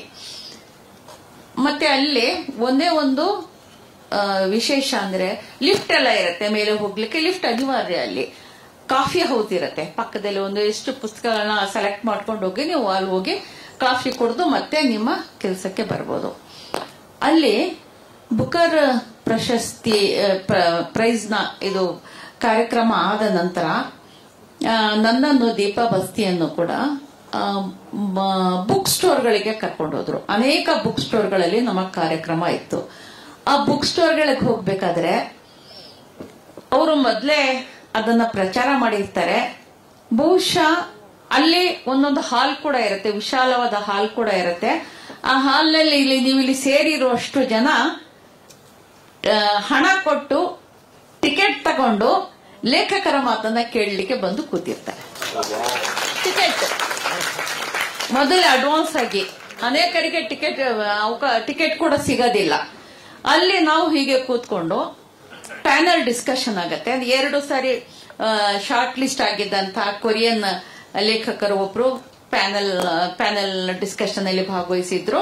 ಈ ತರ ಅನೇಕ ಜನ ಶಾರ್ಟ್ ಲಿಸ್ಟ್ ಲಾಂಗ್ ಲಿಸ್ಟ್ ಆಗಿದ್ದಂತ ಲೇಖಕರು. ಲಂಡನ್ ಬಹಳ ಸಾಂಸ್ಕೃತಿಕ ನಗರ, ಬಹಳ ಜನ ಬಂದು ಅಲ್ಲೇ ಉಳ್ಕೊಂಡ್ಬಿಟ್ಟಿದ್ದಾರೆ. ಅಲ್ಲಿ ಆ ಸಾಂಸ್ಕೃತಿಕ ನಗರದಲ್ಲಿ ಅವರು ಬಹಳ ಮುಕ್ತವಾಗಿ ಸಾಹಿತ್ಯ ರಚನೆ ಮಾಡ್ಕೊಂಡು ಅಲ್ಲೇ ಕೂಡ ಅವರು ರೆಸಿಡೆನ್ಸ್ ಅಲ್ಲೇ ವಾಸನೂ ಕೂಡ ಇದ್ದಾರೆ. ನನಗೆ ಅಲ್ಲಿ ಒಬ್ಬ ಬಹಳ ವಿಶ್ವಾಸದಿಂದ ನನ್ನ ಜೊತೆ ಇಂಟ್ರಾಕ್ಟ್ ಮಾಡ್ತಾ ಇದ್ದಂತ ಒಬ್ಬ ಹೆಣ್ಮಗಳು ಬಂದು ಕೇಳಿದ್ಲು, ನಿಮ್ಮ ದೇಶದಲ್ಲಿ ತುಂಬಾ ಮುಸ್ಲಿಮರಿಗೆ ತುಂಬಾ ಸಮಸ್ಯೆ ಇದೆಯಲ್ಲ, ನೀನೇನಾದ್ರೂ ಅಸೈಲಂ ಕೇಳಿದ್ರೆ ನಾನು ನಿನಗೆ ಇಲ್ಲಿ ಒದಗಿಸ್ಕೊಡ್ತೀನಿ ಅಂತ ಕೇಳಿದ. ನಾನು ಕೈ ಮುಗಿದ್ಬಿಟ್ಟೆ, ಬೇಡ ಕಣವ, ಅಲ್ಲೇ ನಾವು ಗುದ್ದಾಡ್ಕೊಂಡು ಬದುಕ್ತೀವಿ, ಅದು ಬಿಟ್ಟು ನನಗೆ ಇಲ್ಲಿ ಬರೋ ಅಗತ್ಯ ಇಲ್ಲ, ನನಗೆ ನಾನು ಅಲ್ಲೇ ಇರ್ತೀನಿ, ಚೆನ್ನಾಗಿದ್ದೀನಿ. ಯಾರು ಹೇಳಿದ್ ನಿನಗೆ, ಯಾರು ಹೇಳಿದ್ದು ಈ ವಿಷಯ ಎಲ್ಲ ನಿನಗೆ ಅಂತ ಹೇಳ್ಬಿಟ್ಟು ಅವಳನ್ನ ನಾನು ಕೇಳಿ ಬಂದೆ. ಹೀಗೆ ಅವ್ರು ಬಂದು ಈ ತರ ಇದ್ ಮಾಡಿ ನಮ್ಮೆಲ್ಲರ ಮಾತುಗಳನ್ನ ಕೇಳ್ತಾರೆ. ಬಹುಶಃ ಇಷ್ಟು ಜನ ಇರ್ತಾರೆ, ನನ್ನ ಹತ್ರ ಫೋಟೋಗ್ರಾಫ್ಸ್ ಎಲ್ಲ ಇದೆ. ಆ ನಂತರ ದಡಬಡ ಎದ್ದೋಗ್ತಾರೆ. ಇದೇನ್ ಬಂತು ಇವ್ರಿಗೆ, ಯಾಕೆ ಹಿಂಗೆ ಎದ್ದೋಗ್ತಾ ಇದ್ದಾರೆ, ಕೇಳಿದ್ದು ಸಾಕಾಯ್ತೇನೋ, ನಾವು ಮಾತಾಡಿದ್ದು ಸಾಕಾಯ್ತೇನೋ ಅಂತ ಅನ್ಕೊಳ್ಳೋಷ್ಟ್ರಲ್ಲಿ ಎಲ್ಲ ಹೋಗ್ಬಿಟ್ಟು ಕ್ಯೂ ನಿಂತ್ಬಿಟ್ರು 2 ಲೈನ್ ಅಲ್ಲಿ ಎಲ್ರು ಕೂಡ. ಮತ್ತೆ ನಮಗೆ ಅನುಭವ ಇಲ್ವಲ್ಲ, ಇದೇನಾಗ್ತಾ ಇದೆ ಅಂದ್ರೆ ಅವರೆಲ್ಲ ಬುಕ್ ಸೈನಿಗೆ ನಿಂತಿರೋರು.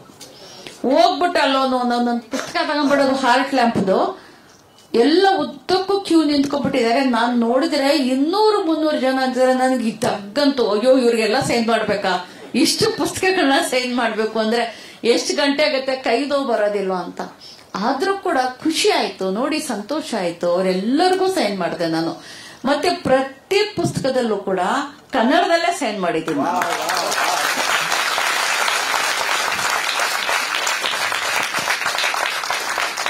ಸೊ ಹೀಗೆ ಅಲ್ಲಿ ತುಂಬಾ ಫೆಸ್ಟಿವಲ್ಗಳು ನಡೆಯುತ್ತವೆ. ಅಲ್ಲಿ ನಮಗೆ ವೇಲ್ಸ್ ಪ್ರಾಂತದ್ದು ಒಂದು ಹೇ ಫೆಸ್ಟಿವಲ್ ನಲ್ಲಿ ಭಾಗವಹಿಸಬೇಕು ಅಂತ ನನ್ನನ್ನ ಕೇಳಿದ್ರು. ಆಯ್ತು ಅಂತ ಹೇಳಿದೆ. ಅದು ಲಂಡನ್ನಿನ 4 ಗಂಟೆಗಳ ಪ್ರಯಾಣ ಕೂಡ ತುಂಬಾ ಚೆನ್ನಾಗಿದೆ.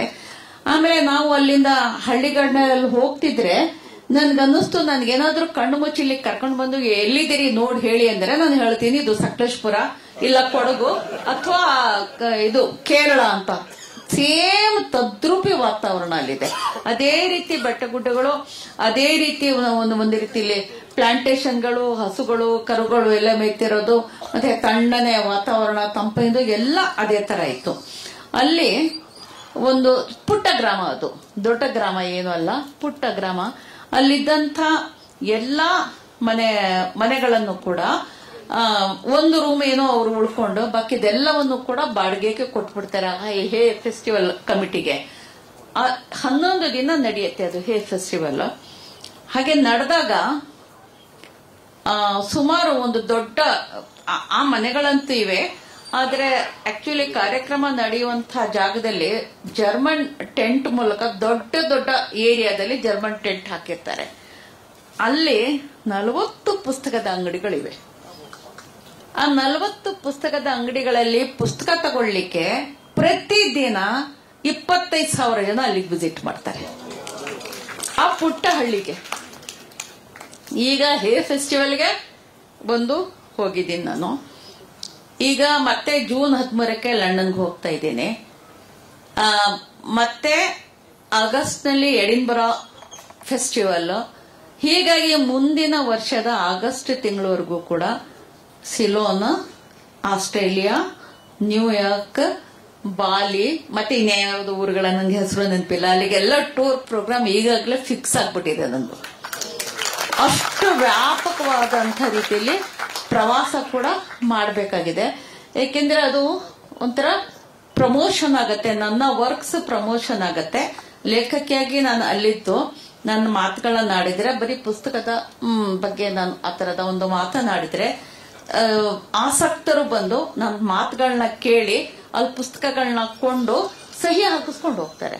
ಮತ್ತೆ ಸಹಿ ಹಾಕಿಸದ ಪುಸ್ತಕ ಅವ್ರು ತಗೊಳ್ಳೋದೇ ಇಲ್ಲ, ಬಹಳ ಹೆಚ್ಚಿನ ಜನ. ಆಮೇಲೆ 3-4 ಪುಸ್ತಕ ತಗೊಳ್ತಾರೆ. ಇದು ನನ್ನ ಅಮ್ಮನಿಗೆ, ನನ್ನ ಅಕ್ಕನಿಗೆ, ನನ್ನ ಹೆಂಡತಿಗೆ ಸೈನ್ ಮಾಡ್ಕೊಡಿ, ಇಂಥ ಹೆಸರು ಬರೆದು ಸೈನ್ ಮಾಡ್ಕೊಡಿ ಅಂತ. ಅವ್ರಿಗೆಲ್ಲ ಅವ್ರ ಹೆಸರು ಬರೆದು ನಾವು ಆಲ್ ದ ಬೆಸ್ಟ್ ಹೇಳ್ಬಿಟ್ಟು ನಾವು ಸೈನ್ ಮಾಡ್ಕೊಡ್ಬೇಕು. ಅದು ಆ ಸೈನ್ ಮಾಡಿದ ಪುಸ್ತಕಗಳನ್ನ ಅವ್ರು ಕೊಡುವಂತದ್ದು. ಇಷ್ಟೆಲ್ಲ ಒಂದು ಬಹಳ ಗ್ಲಿಮ್ಸ್ ಕೊಟ್ಟಿದ್ದೀನಿ, ಒಂಚೂರು ನೋಡಿದ ಒಂದು ನೋಟ ನಾನು ನಿಮ್ಮ ಎದುರಿಗೆ ಇಟ್ಟಿದ್ದೀನಿ. ಮತ್ತೆ ಬುಕ್ಕರ್ ಅನ್ನುವಂಥದ್ದು ಅದ್ಭುತವಾದ ಅನುಭವ. ಆ ಅನುಭವ ನನ್ನ ವೈಯಕ್ತಿಕವಾದಂಥ ಅನುಭವ ಆದರೂ ಕೂಡ ಇದೆಷ್ಟು ಸಾಮುದಾಯಿಕವಾದಂಥ ಒಂದು ಪರಿಣಾಮವನ್ನ ಬೀರ್ತು ಅಂತ ಹೇಳ್ಬಿಟ್ಟು ನನಗೆ ತುಂಬಾನೇ ಸಂತೋಷ ಇದೆ. ಇಲ್ಲಿ ಮತ್ತೆ ನಿಮ್ಮಲ್ಲಿ ಯಾವ ಜಾತಿ, ಜನಾಂಗ ಅಥವಾ ದ್ವೇಷದ ಭಾಷೆ ಅಥವಾ ಇನ್ನೊಂದು ಯಾವುದೇ ರೀತಿಯ ದ್ವೇಷ ಕಂಡುಬರ್ಲಿಲ್ಲ. ಎಲ್ಲಾ ಏಕ ರೀತಿಯಲ್ಲಿ ಅಭಿಮಾನ ಪೂರ್ವಕವಾಗಿ ಅತ್ಯಂತ ಸಂತೋಷದಿಂದ ಕನ್ನಡದ ಬಗ್ಗೆ ಅಪಾರ ಪ್ರೀತಿಯನ್ನ ತೋರಿಸಿದ್ರಿ, ಅಪಾರ ಸಂತೋಷವನ್ನ ಹಂಚಿಕೊಂಡ್ರಿ ಮತ್ತು ಅದನ್ನ ನನಗೂ ಕೂಡ ಕೊಟ್ರಿ.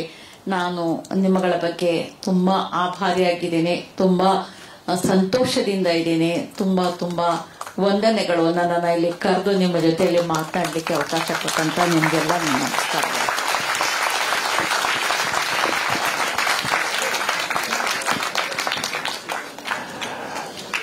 ಭಾನು ಮೇಡಮ್ ಅವರಿಗೆ ಮತ್ತೊಮ್ಮೆ ತಮ್ಮೆಲ್ಲ ಜೋರು ಚಪ್ಪಾಳೆ ಬರಲಿ. ಅವರಿಗೆ ಅನಂತ ಅನಂತ ಅನಂತ ಅಭಿನಂದನೆಗಳು. ಈಗ ನಮ್ಮ ಭಾನು ಮೇಡಮ್ ಅವರ ಮಡಿಲನ್ನ ತುಂಬುವ ಹೊತ್ತು ಜಯಶ್ರೀ ಮೇಡಮ್ ಅವರು ಇಲ್ಲಿ ಬಂದಿದ್ದಾರೆ. ದಯಮಾಡಿ ಅವರು ಬಂದು ಬಾಗಿನವನ್ನ ಅರ್ಪಿಸಬೇಕು ಅಂತೇಳಿ ನಾನು ವಿನಂತಿ ಮಾಡ್ತೇನೆ. ದಯಮಾಡಿ ಯಾರೇ ಅಭಿನಂದನೆ ಮಾಡುವವರು ಈ ಭಾಗದಲ್ಲಿ ಬನ್ನಿ, ನಮಗೆ ಅವರ ಹೆಸರನ್ನ ಹೇಳಿ ಈ ವೇದಿಕೆಯಲ್ಲಿ ನಂತರ ಅವರಿಗೆ ಅಭಿನಂದನೆ ಸಲ್ಲಿಸಬೇಕು. ಒಂದು 10 ನಿಮಿಷದಲ್ಲಿ ಈ ಕಾರ್ಯಕ್ರಮ ಮುಗಿಯುತ್ತೆ. ದಯಮಾಡಿ ಎಲ್ಲರೂ ಕೂಡ ಸಹಕರಿಸಬೇಕು. ನಮ್ಮ ಆಂಕರ್ ಹತ್ರ ಅವರ ಹೆಸರನ್ನ ಹೇಳಿ ಮುಂದೆ ಹೋಗಬೇಕು ಅಂತ ವಿನಂತಿ. ಈ ಬಲಭಾಗದಿಂದ ಬನ್ನಿ, ಈ ಬಲಭಾಗದಿಂದ ಬನ್ನಿ, ಎಡಭಾಗದಿಂದ ತೆರಳಿ. ಕರ್ನಾಟಕ ಪತ್ರಕರ್ತೆಯರ ಸಂಘ, ಕರ್ನಾಟಕ ಪತ್ರಕರ್ತೆಯರ ಸಂಘದಿಂದ ಗೌರವಾರ್ಪಣೆ.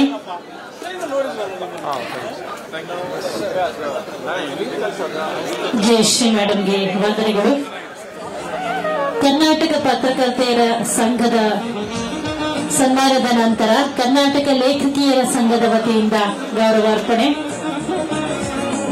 ಕರ್ನಾಟಕ ಲೇಖಕಿಯರ ಸಂಘದ ವತಿಯಿಂದ ಗೌರವಾರ್ಪಣೆ.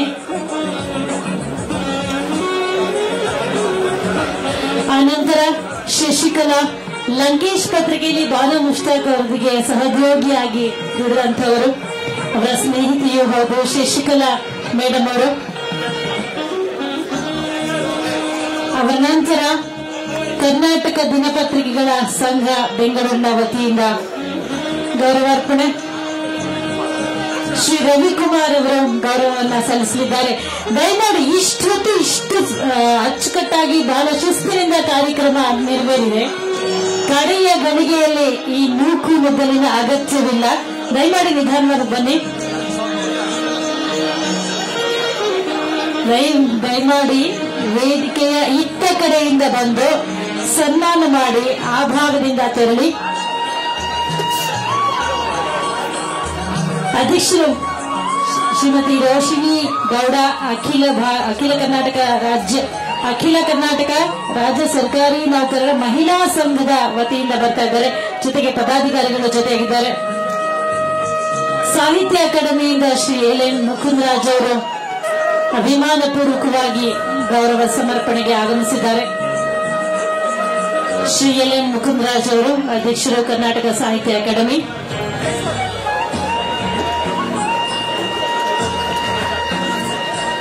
ಇಷ್ಟು ಹೊತ್ತು ಇದ್ದಂತಹ ಅದೇ ಸಂಯಮ, ಅದೇ ಶಿಸ್ತಿನಿಂದ ನಾವು ಸನ್ಮಾನವನ್ನು ಕೂಡ ನೆರವೇರಿಸೋಣ. ಕರ್ನಾಟಕ ಸಾಹಿತ್ಯ ಅಕಾಡೆಮಿಯ ರಿಜಿಸ್ಟ್ರಾರ್ ಕರಿಯಪ್ಪ ಅವರು ಕೂಡ ಅಧ್ಯಕ್ಷರಾದಂತ ಶ್ರೀ ಎನ್ ಎನ್ ಮುಕುಂದರಾಜ್ ಅವರ ಜೊತೆಯಾಗಿ ಬಂದಿದ್ದಾರೆ. ಸುಜಾತ ಅವರು ಬಂದಿದ್ದಾರೆ.